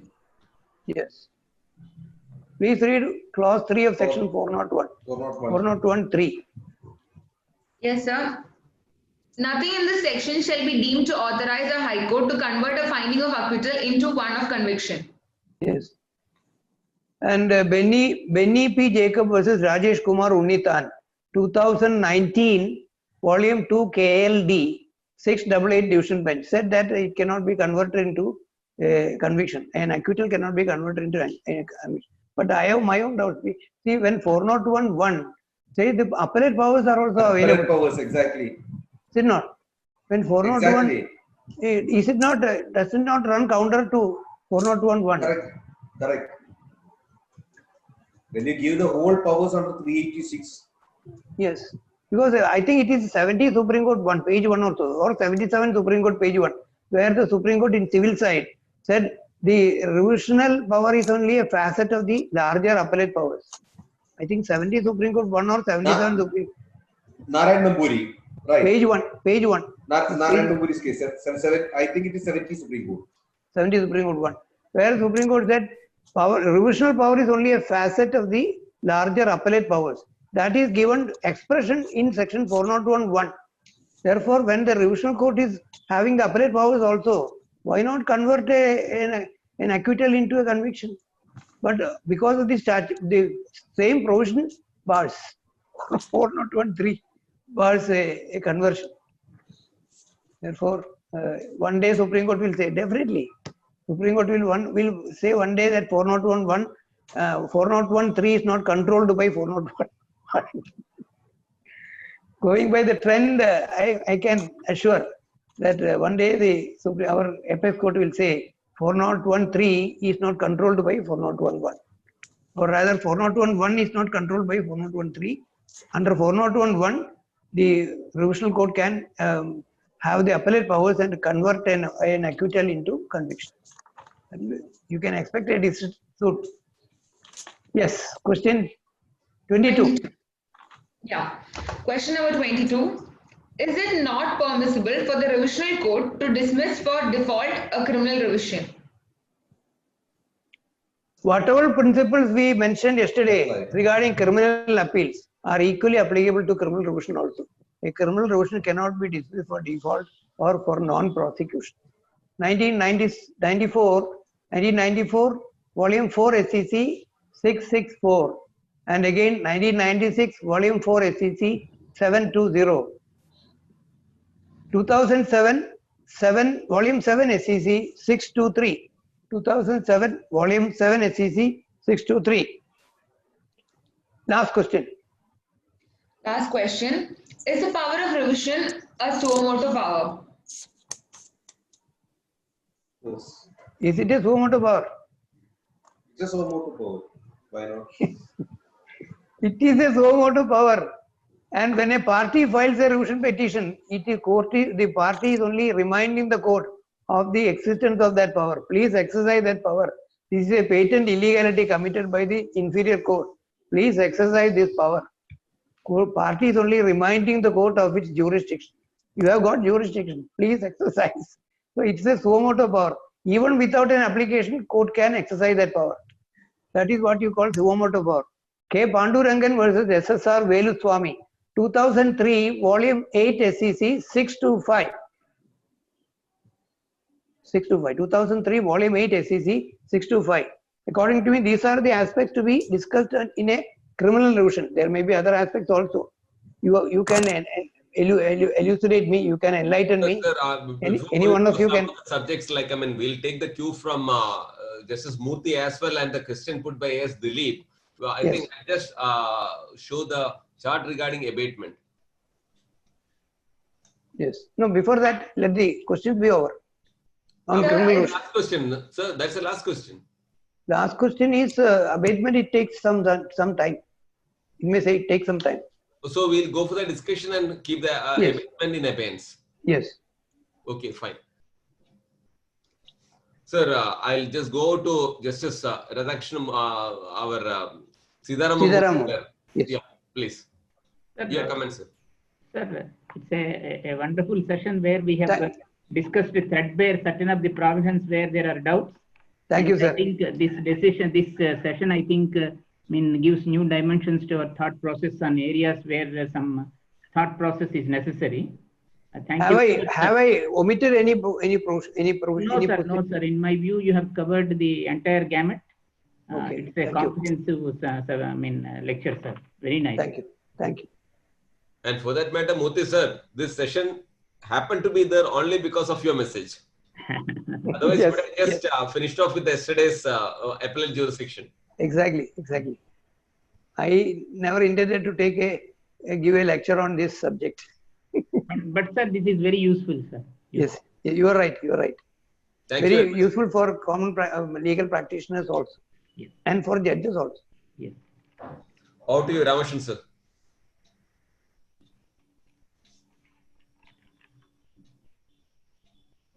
Sir, we can't hear you.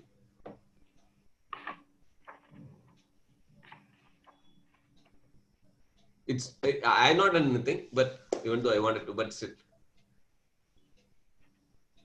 Sir, no, you are not audible. We cannot hear you, Ramesh. Or it's just to me, Ramkumar sir? No, we cannot hear. We cannot hear. Okay. I thought it's just for me. We also cannot hear him. Sir, you are not. You are completely unmuted. Everything is there. Something wrong with that system. So if you can just unplug and speak, maybe it will work. Without any accompaniment, you can have an unplugged song. From the jacket. Otherwise, sir, you'll have to pull it from the system. Then again, he has to. Not audible. I think his settings. Audio settings. Prem, he need only pull it from the jack so that. Okay. Ramesh sir, കേൾക്കുന്നില്ല. എടുത്തിട്ട് രണ്ടാമത് റീഇൻസർട്ട് ചെയ്താൽ മതി അല്ലേ? That's one way I believe. And Shyamata, we are having another guest here, Dr. Vijay Kumar. He was a former district judge. I've been seeing you him. You have to definitely acknowledge him. When you say about him, I would say about what you call Lakshadweep and the way about the way the book he has written. And I was there in his apartment, which was. I mean, you mean Dr. Vijay Kumar? Yeah, very exactly, much, exactly. He is here. Why did he remain incognito? No, he was not everything was visible. He didn't want to say anything. I see. Vijay Kumar. Yes. Have you got any more light to be given? To be only speak about traditional futures. Lakshadweep. Wonderful exposition of Lakshadweep, entire thing. Except for I got a difference of opinion regarding Rifai Tariqat, which I'll discuss with him later. Ramendra sir kandirunnu. Ramendra sir. Ramendra sir ne kandu. K. Ramendra. K. Ramendra. Oh. Yeah, I saw him.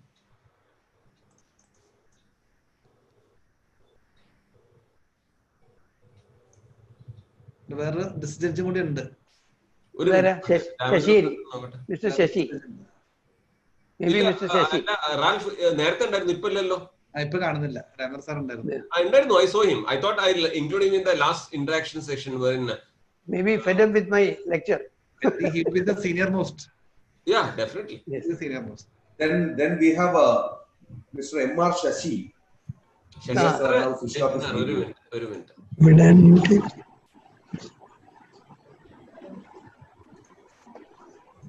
Shashi sir, please. സാറോട് unmute ചെയ്താൽ ഇവിടെ ഞാൻ enable ചെയ്തിട്ടുണ്ട്. Let's turn off his video now. Fine.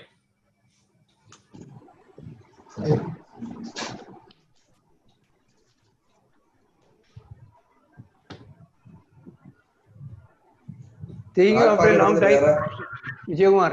Seeing you after a long time. Shashi sir is here. Shashi sir, please. Vijay Kumar also here. Yeah, I mean, sir, please unmute you now. Hello, sir. Hello, sir. Hello. Yeah, Hello. Hello. Yes. Shashi here, sir. This is a wonderful session, touching each and every point. It's very much useful for practitioners and judges. Bench in the bar. Yeah. Bench in the bar. Thank you. Thank you. Go by the bar. Thanks. Equally beneficial. Mr. Shashi, he is not visible. Sir. Shashi sir, the video ready. Am I audible? You are visible and audible. Oh, sir. Sir, very much useful and wonderful class, sir. Have I omitted to deal with any particular aspect of? No, sir. No. Every portion is covered, sir. Thank you. In fact, wonderful that all of us are here together, and regarding this particular aspect. So what I'll do is that by the technical which is being clarified, invite both Manokaran and Dilip here. Yes. Dilip sir, we'll start with you. Yeah, you're audible. Good evening, sir. Good evening. Good evening. Regarding the question as to the difference of provisional powers of section judge under section 399, that a high court under 401 of the code, I think it would be more beneficial to read and understand the powers of the high court mentioned in 401(1) first, and then look into section 399 vis-a-vis those of section judge, because all powers conferred on high court under section 401 are allowed to be exercised by section judge under section 399 by the words.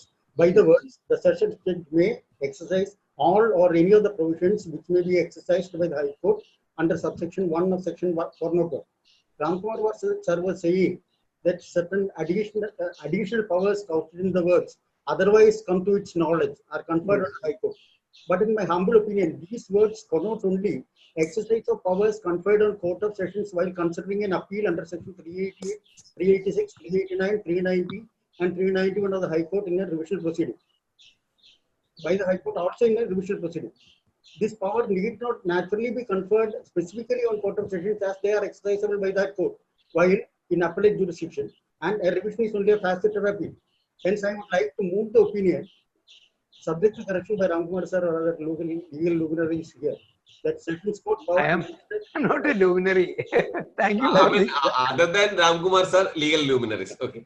Yes. Okay. Other legal luminaries. Yeah.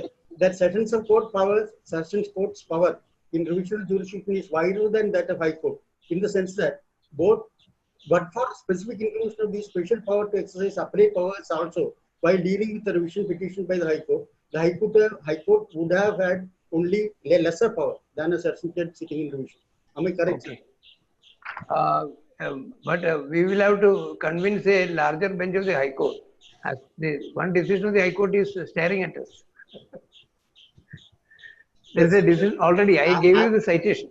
That decision says, interpreting all these provisions, and Justice Padmanabhan is not a judge who would easily commit a mistake.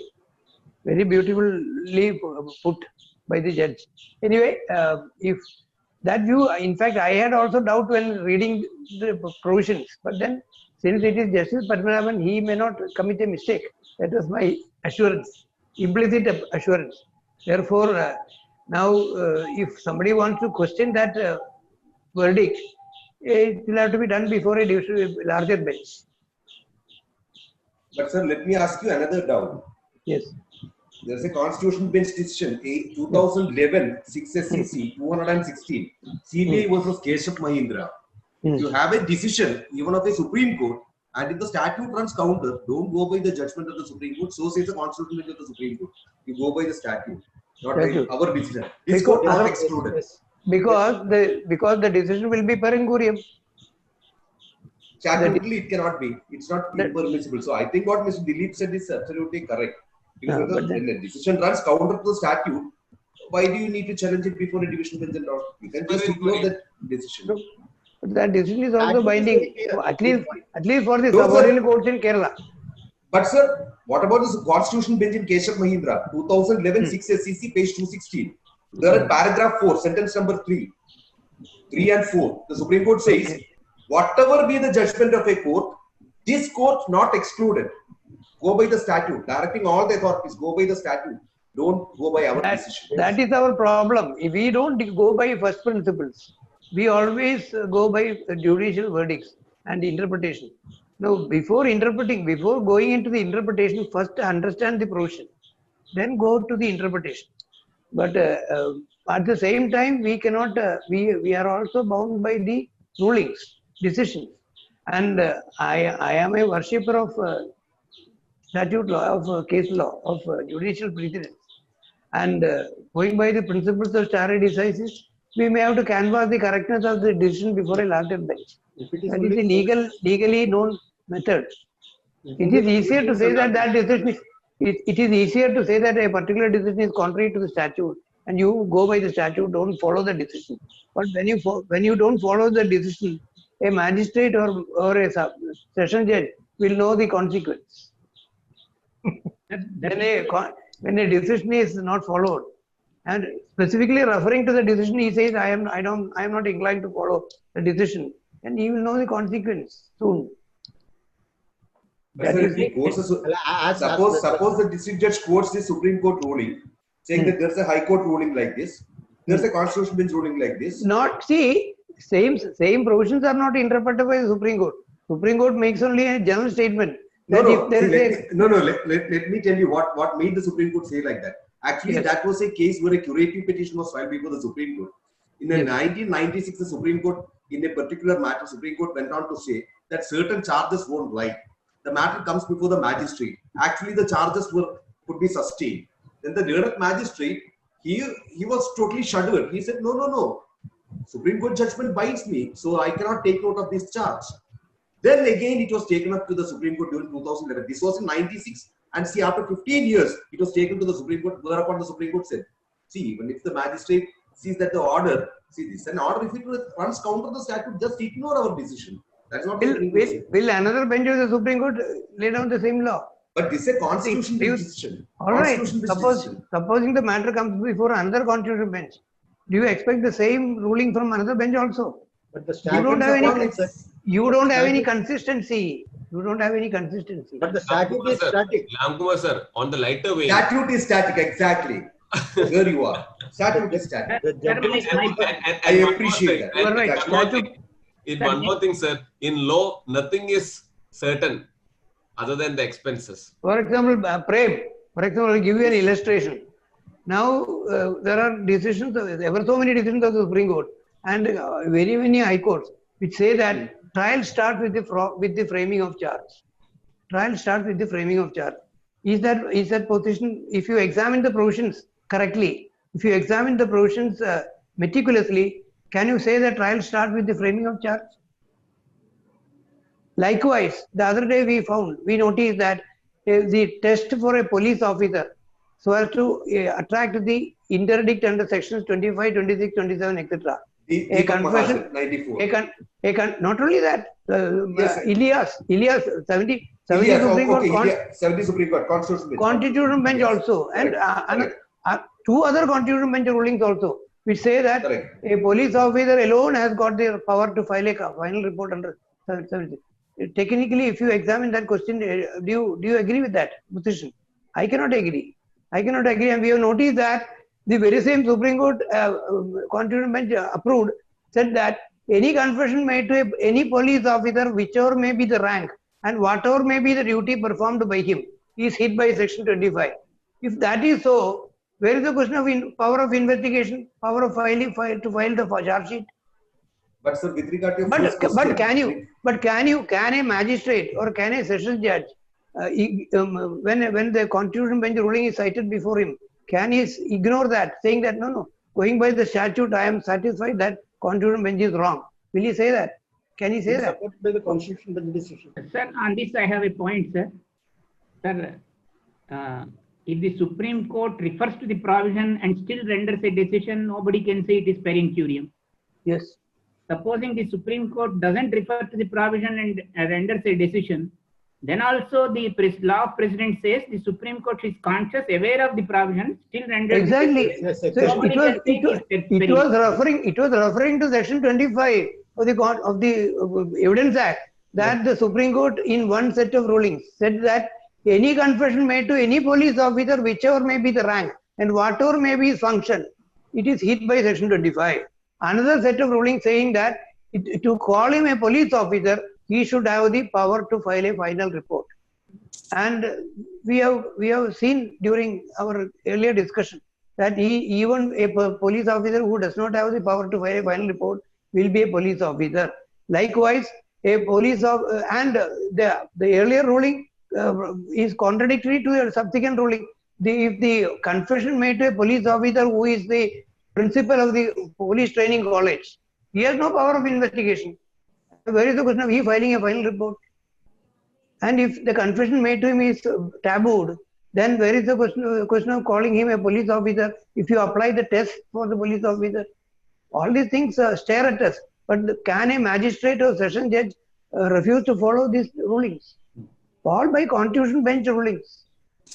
Sir, to take that what Justice Murthy said one step further, I think it is Servai who said that there cannot no obiter. It's only passing reference. It's not a passing reference.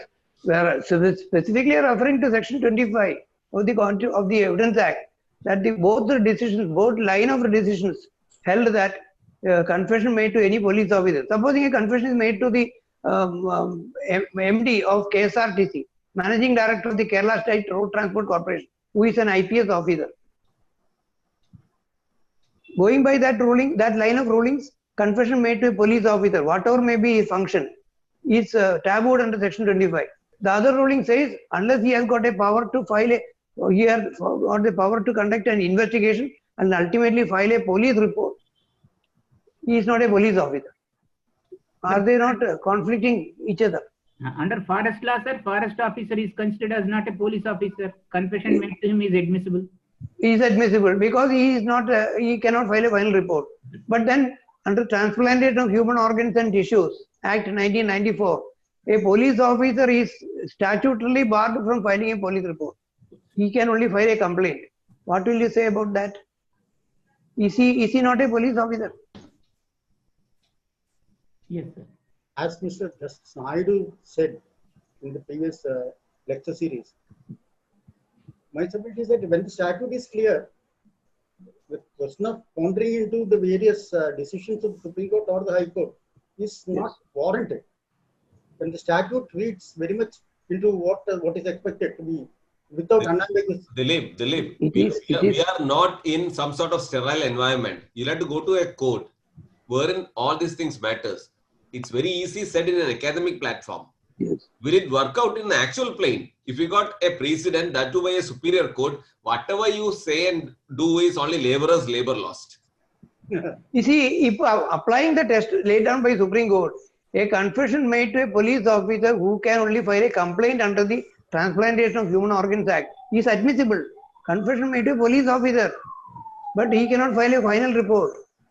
He can only file a complaint. Special act. Toho was a special act. Maybe, but you are laying down the law under Section 25 of the Evidence Act, which is applicable to every situation.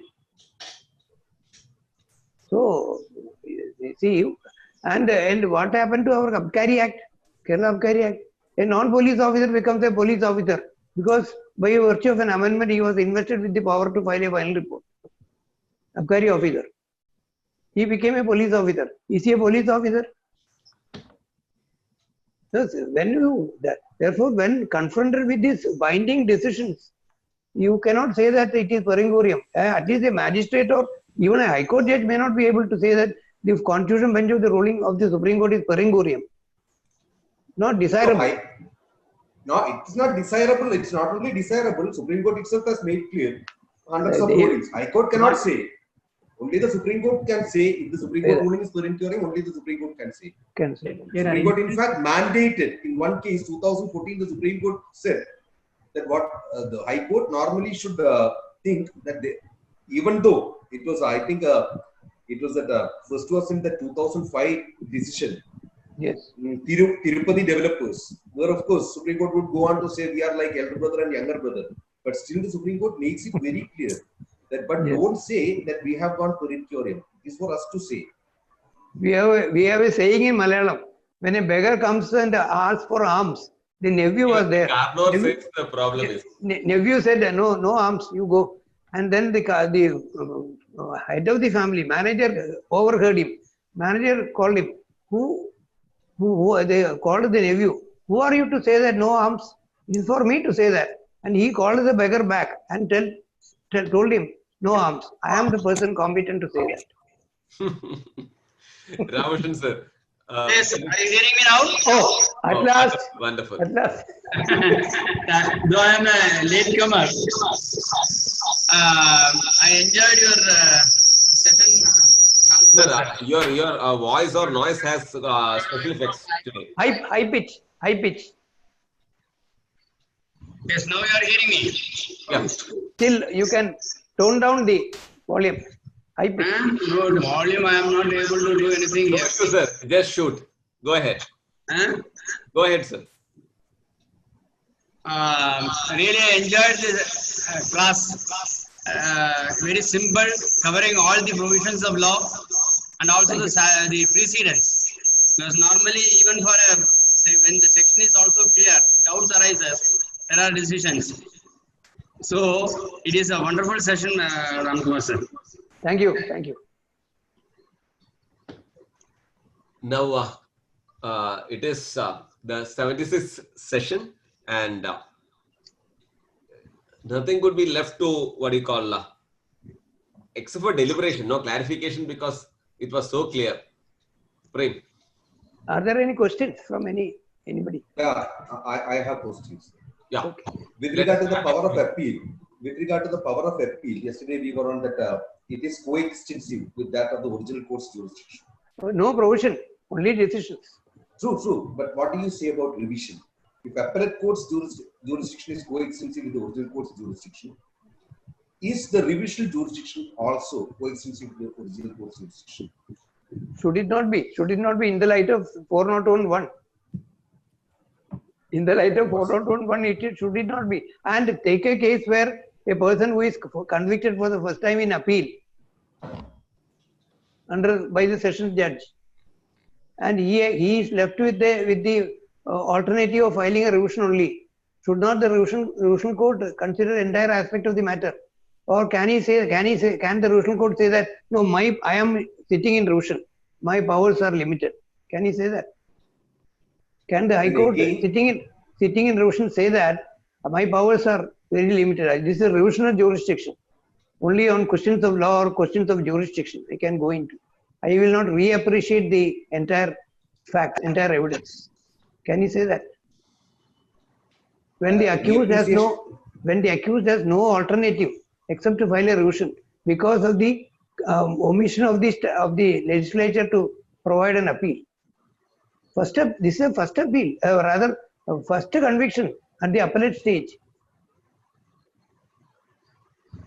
But at the same time, reappreciation of evidence is concerned. Still, just see the provision. Go by the statute. Yes. The revisional court has to confine itself to the legality and propriety of the findings. Yes. As to whether that subordinate court has acted within its jurisdiction or against its jurisdiction. Yes. So, in fact, the revisional court has no jurisdiction to set aside the findings of a fact which is recorded by a magistrate and to substitute its findings if the finding can be otherwise like that. Yes. So, I think a reading of section 397 to 401 that confers only a limited power on the revisional court to the extent of satisfying, just see the words legality, propriety, or regularity. It has always been so, especially under the civil law. It has always been so, is it not? True. Criminal law is no way different. In fact, for interpreting interlocutory order, Supreme Court largely relied on civil 115, is it not? True. But here, I would give you some Supreme Court judgments which would say it is just like the appellate court having a coextensive, jurisdiction is coextensive. Revisional court does not have the coextensive jurisdiction. Amit Kapoor versus Ramesh Chandra. Amit Kapoor versus Ramesh Chandra. 2012 9 SEC page 460. 460. 460. Then you have Johar versus Mangal Prasad. AR 2008 Supreme Court 1165. Then you have Munna Devi versus State of Rajasthan. AR 2002 Supreme Court 107. 2002. 2002 Supreme Court 107. Then you have that Niger Agro Foods case. That is 2005 12 SEC 502. 2000? And of 2005 12 SEC 502. And of course, Duli Chand versus Delhi Administration 75 Supreme Court 1960. Duli Chand's case. Take a case. Supposing your client was acquitted by the magistrate. The de facto complainant filed the victim filed a appeal before the appellate court under 372 proviso, and your client for the first time convicted by the appellate court in appeal. Your remedy is only revision, no further appeal provided. Will you, supposing these decisions are cited against you? But sir, let me ask you one question. As far as the revision is concerned, yes, interference is called for only when it has resulted in a perverse finding. Yes. Right. But so whereas the appellate court, that such a restriction is not available to appellate court. Not there. Here it is only a perverse finding, and basically the power which is required is to be exercised so that justice is done and that there is no abuse of abuse of power by the court. But are you not deprived of subordinate court? Are you not deprived of a right of appeal? So can you not argue that this revision should be treated as an appeal in disguise? Can you not argue that? I would have argued that. Treat this revision as an appeal in disguise because this is my first appeal. I don't have a first appeal. Due to the fault of the legislature, I should not be deprived of a right of appeal before the High Court. Let me just tell you one more thing. Yes. When you say that for the fault of the legislature, this shall be deemed to be an appeal, means it's a deeming. Can a legal fiction be created like that? Answer is no. Rajkumar Purana's case, 2009 6 SEC 72. Not necessary. Cannot the revisional court convert the revision into an appeal? Of course, no appeal. Of course, if there is appeal, the revisional court can convert. But if there is no right, there is no right of appeal. There is no right means then automatically revisional court exercises only when the findings of fact and not only the trial court is so perverse. Leave alone the proviso, right under the proviso. Take your ordinary case. Magistrate acquits the accused. In appeal, there is an appeal to the session court now. Is it not? 374 right of appeal is given. Appellate court for the first time convicts the accused and passes sentence. He has no right of appeal. Further appeal is not provided. So your remedy is only revision. What will you do before the revisional court? Can you not say that please reappreciate this? Clear. I have got all. Had it been an appeal, I would have got an acquittal. Had it been an appeal, I would have got an acquittal. Just because there is an omission on the part of the legislature, should I be prejudiced? Sir, correctness and legality cannot be examined without appreciation of the evidence and facts. Your voice. You are muted. Here, see, sir, from our own state of Kerala, that is a very famous ruling, Jadavedan Nambudiri's case, 99 Supreme Court 981, where in one of the questions you have put, only when there is a glaring illegality, when can a reappreciation of evidence be done? Can be normally done only when there is a glaring feature which is brought to the notice of the High Court. It would otherwise tantamount to gross miscarriage of justice. That is the only one and only condition which has been laid down. Never so many rulings. Now let me ask you like this. So suppose in case of maintenance. Please also refer to, I think you have referred to it or not, to AR 2010 Supreme Court 1140. AR 2010 Supreme Court 1140 and also 1162. What do they say? Sir, the scope of revision is much wider. Oh, I see. Subject to correction, I have read it long time back. Scope of revision is wider. Right. Under 10 Supreme Court 1140 and 1162. That will be a boon for the convicted persons. Yes, sir. Yes, sir. Under these, for when they don't have an appeal, right? Even a Sir, if that is there, of course, I refer to up to 2010. Then just refer Vinay Tyagi's case. Of course, Vinay Tyagi was doubted in Ritanag. 2013, 3 judges. 2013, 5 SEC 762. Vinay Tyagi, 3 judges. Yes. 3 judges. Then again, you have I think it is Sanjay Singh. So what did they say? What did they say about revisional jurisdiction? Only in case of a perverse finding, nothing more. Nothing more. Too confined.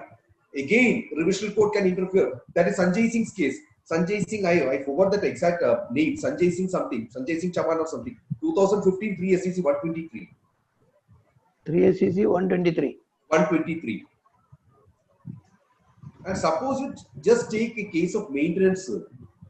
Can the revisional court, does the revisional court has the power to reassess the evidence of the trial court and substitute its findings in case of a maintenance under 125? Whichever be the jurisdiction, if it is necessary, if the judge feels that it is necessary, it will be done. If the judge feels that it is not necessary or it cannot be done, it will not be done. Ultimately, it boils down to that only. But again, you have a hundreds of decisions by the Supreme Court. All right. Cannot be those decisions will be considered by the Superior Court. If a judge considers reappraisal of the evidence for giving justice to the party, and nothing can stop the judge. And if the judge feels otherwise, then also nothing can stop the judge. The Chancellor's foot. But I will tell you another thing, sir. This was a case where the High Court disturbed that quantum of maintenance. Matter taken before the Supreme Court. 63 Supreme Court, page 1521. Supreme Court deprecated that practice and said the High Court, you cannot disturb like that. Same question. That is because somebody took it up. Jagir Kau. All right. Somebody took it up to the Supreme Court. Had it not been there? Had it not been, because see, what also is bound by law, right? What does the Supreme Court do? No, it all depends upon the articulation of the judge also. Exactly. It applies not only to the session judge, magistrate, session judge, high court judge, Supreme Court judge. All of them are indulging in that. Maybe all in the interest of justice, for doing justice only, unmindful of the impact that the verdict will do to other cases. And Supreme Court fortunately have the power under 142. They can safely put it under 142 so that it will not be cited as a precedent. But that is not being done in every case. Article 142. Sir, slightly deviating, what about Article 227 invocation in criminal matters? I have my own reservations about that. The Surya Dev Rai's case. 2010, correct. When the legislature... Surya Dev Rai again came up for consideration in 2010. Yes. 2010 and affirmed. Yes. Affirmed. Yeah, it is affirmed by a 3-judge bench. See, when the legislature tightened the original jurisdiction under 115, Supreme Court said maybe 115 you cannot challenge it, but given other route for the litigants to see when the bar may be happy, but the other section of the bar who is appearing for the respondent, think of them also. They will also argue that this should not be done. No, sir. Actually, Surya Dev Singh though said this point. This particular point, it was reversed in the 2010. It is Sarla. I forgot the name of the ruling. 2010. The ruling was there. Only 226 mention was commented upon, but 226 and 227. The powers of 226 and 227 were distinguished. At 227, you have only very limited power. Yes. Exercising the supervisory jurisdiction. Like for example, a sessions judge transfers a case under 408. See, the only remedy it appears is 227 now. Yes. Correct. So we have Venki with a question. Venki, please go ahead. Yes, sir. Sir, good evening, sir. Thanks for all. I got learned many things, sir. Sir, just one question from my side, sir. Actually, sir, in case of revision, see, sir, the High Court is not going to the merit of the case. In the sense, they are not going to the evidence led in the trial court, session court, but they are going to the quantum of punishment awarded. Actually, in the session, accused was fined. Actually, the quantum was with some fine amount. But the High Court held it cannot go. It should be 3 years as per because the session doesn't have the power to reduce the sentence. Just go for the fine. So the quantum is of 3 years. Now it has, but the person has not appeared in the High Court, sir. Actually, am I audible, sir? Yeah, you're audible, but I didn't get your question properly.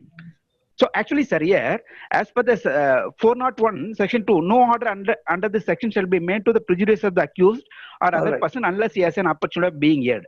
In this case, he has not appeared even in spite of serving the notice, actually. That is, he has deprived himself of an opportunity of being heard. That's a different thing. Yes, see, when a party has deprived himself of an opportunity of being heard, despite receiving notice, okay, sir. There is no obligation for the court to find him out and hear him. He is given an opportunity of being heard. To give an opportunity of being heard is to provide, to give notice so that he can appear and engage a counsel if necessary, or he can appear in person. If he does not avail of that right, then he cannot thereafter turn around and say, I was not heard. The 401(2) has been violated. He cannot say that. Correct, sir. But it has been not recorded properly in the High Court order, sir. That is the issue, actually. They told that is the issue. But in spite of giving the notice, the accused has not appeared. Even the wording of 401(c), it is opportunity unless he had an opportunity of being heard. See, what is to be given is opportunity of being heard. Unless he has been heard, if the word was unless he has been heard, then the High Court or the Regional Court will have to find him out and hear him. That's not the provision. Give him an opportunity of being heard by giving him notice. And if he does not avail of that opportunity, he cannot thereafter complain that I was not heard. He was given an opportunity of being heard. Okay, sir. But in spite of, even if, for example, he is missing the opportunity of being heard or attending the court, but that is not on the merit side. It's quantum of award of the punishment, now, sir. Then you will have to approach the superior court. You will have to approach the superior court. It is true that I did not appear, but the order is illegal. You will have to say, no power of review. for the High Court or the Session Court. So Therefore, if the order is... sir, if he goes as a SLP criminal, sir, then what will be the order, sir, if that is the case? I don't know. I can't say. No, I can't just predict. it is our discussion. We are mooting the problem, actually. I can't predict. See, if I were the judge, I would have probably interfered with that. Provided a case is made out for admitting a special leave petition. Special leave petition, mind you. Yes, It's sir. not an ordinary right of appeal. You don't have a right of appeal to Supreme Court. Only a special leave petition. Only when leave is granted, it becomes an appeal before the Supreme Court.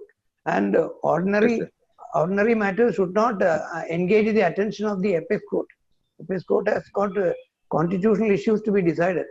So even section after the civil or civil criminal, even the High Court cannot certify that a question of substantial question of importance involving interpretation of the Constitution is involved without such question being there. If the High Court cannot certify, how can the Supreme Court say that a very important constitutional question involving the interpretation of the Constitution is involved? Therefore, we are granting special leave. That is the requirement of law, is it not?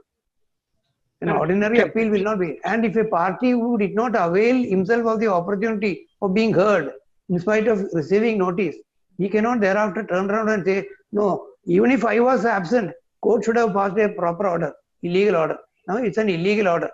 You have no right of review under the criminal law. Even the High Court has no review, power of review. Sir, if time permits, one more aspect. Thank you, sir.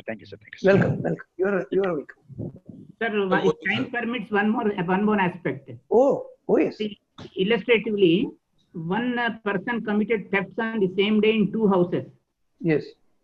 On two information separately lodged, cases are investigated and he was ultimately convicted and he was sentenced by the magistrate in two cases separately. Okay. Now he accepts the punishments. He doesn't prefer any appeal. He files a revision and asks the Sessions Court to say that the two sentences must run concurrently. 482 or 2. What is the revision jurisdiction? Whether a revision can be filed and ask, and he can ask Sessions Court to. Actually, he should have asked for concurrence when he was convicted for the second time in the second case. Yes. In the second case, he should have asked for concurrence under 427 CRPC. Yes. But having not done that, he can only move the High Court under 482. We will modify the legislation. I doubt whether he can move the revisional court. He can only move the High Court under 482. I think there is a Supreme Court decision on that. Concurrence, because concurrence is something which he has to specifically ask when he is convicted for the second time. 427, I think 427 is the section. Is not correct. If 482 is invoked, it will be numbered as the CRP or criminal division petition or. In Kerala High Court, it is criminal MC. Criminal MP. MC, right? Criminal MC. It is criminal miscellaneous case. Miscellaneous case. Criminal miscellaneous case. So I doubt whether if he has lost his bus by not asking for concurrency when he was convicted for second time. Let us slightly modify. Suppose he has asked and it is rejected. Then he probably a revision will lie. Revision. Thank you, sir. Thank you. Thank you so much. Sir, finally, in the criminal appeal, yesterday when we dealt, we have seen that in the absence of the accused or his pleader, what should be done? And what about the revision when you have section 403 staring at you? We had a question, same principles which are applicable to appeal. And sir, you were referring to Panduranga versus State of Karnataka, right? I think so. Yes. Not 13. 13. 1994 Supreme Court, 96 Supreme Court. Two decisions I referred to. That is Bani Singh. Bani Singh and Sukur Ali. Yes. But KS Panduranga, I think it has gone against that. Despite we have Bani Singh being a 3-judge ruling. Bani Singh 96 Supreme Court is a 3-judge bench. Panduranga is a 2-judge bench of 2013. This goes against Bani Singh. Such things happen in the Supreme Court. How can it happen? First of all, they have got all the facilities, including the law clerk, etc. In spite of that, how does it happen? How is it that they miss a binding ruling of a larger bench. Very. At times, In fact, we feel that the argument that you cannot In have fact, apex or the High Court at different places because See, there would be divergent things. in fact, when I wrote an article, there was a Supreme Court judgment which said that 360 was applied instead of Probation of Offenders Act in a state where Madhya Pradesh High Court, in a place where Probation of Offenders Act has been extended, 360 has no application. That is what the Supreme Court itself has held in several cases. Now I I was writing an article saying that the 360 was not the application of 360 CRPC was unwarranted in a state where Probation of Offenders Act 1958 has been extended. I cited the rulings also, and a counter article came from the law clerk of that particular judge who rendered the judgment. Law clerk. So, and sir, this particular provision of revision is a suo motu power. So, suppose, is it necessary that a fresh wakalat has to be filed for a revision? It's a suo motu power, and if you are just mooting the code, is it necessary to file a fresh wakalat? But that depends on the wording of your wakalat.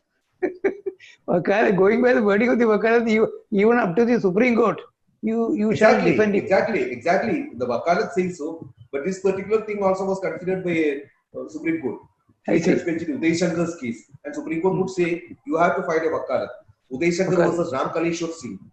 Without knowing the wording of the Kerala wakalat form in Kerala, opposing the word. Likewise, see, ordinarily a bail granted by a superior court cannot be cancelled by an inferior court. That is the rule. But Supreme Court said in that Shaji's case that if the bail granted by the superior court itself contains a rider, that in the event of violation, the lower court can cancel the bail as if the conditions were imposed by that court. If such a condition is imposed by the superior court, then the lower court can cancel the bail. Likewise, without knowing the wording of the wakalat, how can in an omnibus there can be an omnibus decision applicable to all situations? I fail to understand.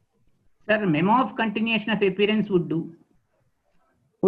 In fact, Supreme Court said in this particular 2006 ruling, I don't remember the citation of that ruling. I'll get it. In fact, Mr. Murthy, in Kerala, there's a prescribed form of wakalat in which the counsel has to defend the party till the Supreme Court. Except for International Court of Justice, everything is covered. Exactly. In such a case, how can you say that there should be a separate wakalat for filing a revision? And sir, I asked you about that second revision also. Yes. Now I remember that ruling. It is Gangaram's ruling, 89-1 SCC 537. That says the second revision is maintained. By the same party. Same party. May not be by the same party. No. See, that is a case of maintenance. 89 Supreme Court? 88-1 SCC 537. Not by the same party. One was by the wife, the other was by the husband. Then no bar. Then why should there be a bar? There is no bar. Second revision at the instance of the same party alone is tabooed. Alone is barred. But that was what was held in Gariwal 2009. Even if a revision is filed, you do under 482. That is very often done. Even you must have attempted that. Which is a revision in disguise. 482 petition is really a second revision in disguise. Is it not? Are you not prepared to concede that? A 482 petition against a revisional order is a second revision in disguise. Correct. Yes. Thank you. So we did not have time to discuss the abatement. Is it not? That will defer to anyway, not necessary. That chart is self-explanatory. So that has already been circulated, sir. Yes, any person going through the chart will be clear about the abatement of criminal appeal. And once again, thank you, Sitaraman sir, for I would have said that, we would have confined ourselves to yesterday had it not been for your message, which I forwarded to Ramkumar sir. And Thank you, Ramkumar sir, for We must thank Ramkumar sir for accepting. All of you made the lecture lively. All of you made the lecture lively. Left to myself, it would not have been this lively. Your participation which made it more lively. Thank you. Thank you, sir. Thank Sir, I'll say that when we come to the end of the 76th session of Legal Empowerment Through Interaction lecture series, yes, yesterday and today, we went to another platform of interaction altogether. Thanks to all those persons, all those participants for making that interaction really wonderful. And tomorrow and day after, we may not necessarily dwell upon the legal facets, maybe tomorrow, of course, being ADR, alternate dispute resolution. And day after, I'm sure that all this tension and stress we are suffering can be got away with, because we are having somebody who is a life and business coach telling us how to handle our stress, strain, and anxiety. So today, may I just recognize and thank the presence of Justice Siddharama Murthy, Justice Abraham Matthew sir, Justice Ramushan sir, and all those persons, Shashi sir, Vijay Kumar sir, and each and every one of you who was part of this interactive session. And Ramkumar sir, we would like to put more stress on you, but 2 days we have been straining you. We'll rest you for a couple of days so that we can come back to you. Thank you. That doesn't mean you are going away anywhere, but we will not ask you to take another session, at least till you recoup the energy and everything. I'm sure that you will do it within half an hour, but still. I have other commitments. That is the problem. No other problem. So we have to request Ramkumar sir to send his answers also in the notes.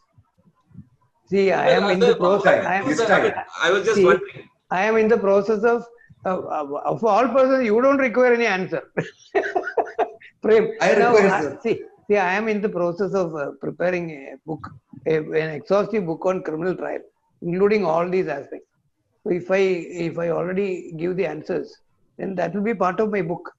That is why I am reluctant. In fact, to Vikas Chatarat also, I said, I am giving all the citations while I am addressing you. Correct. You take down the citations and you will have the video also.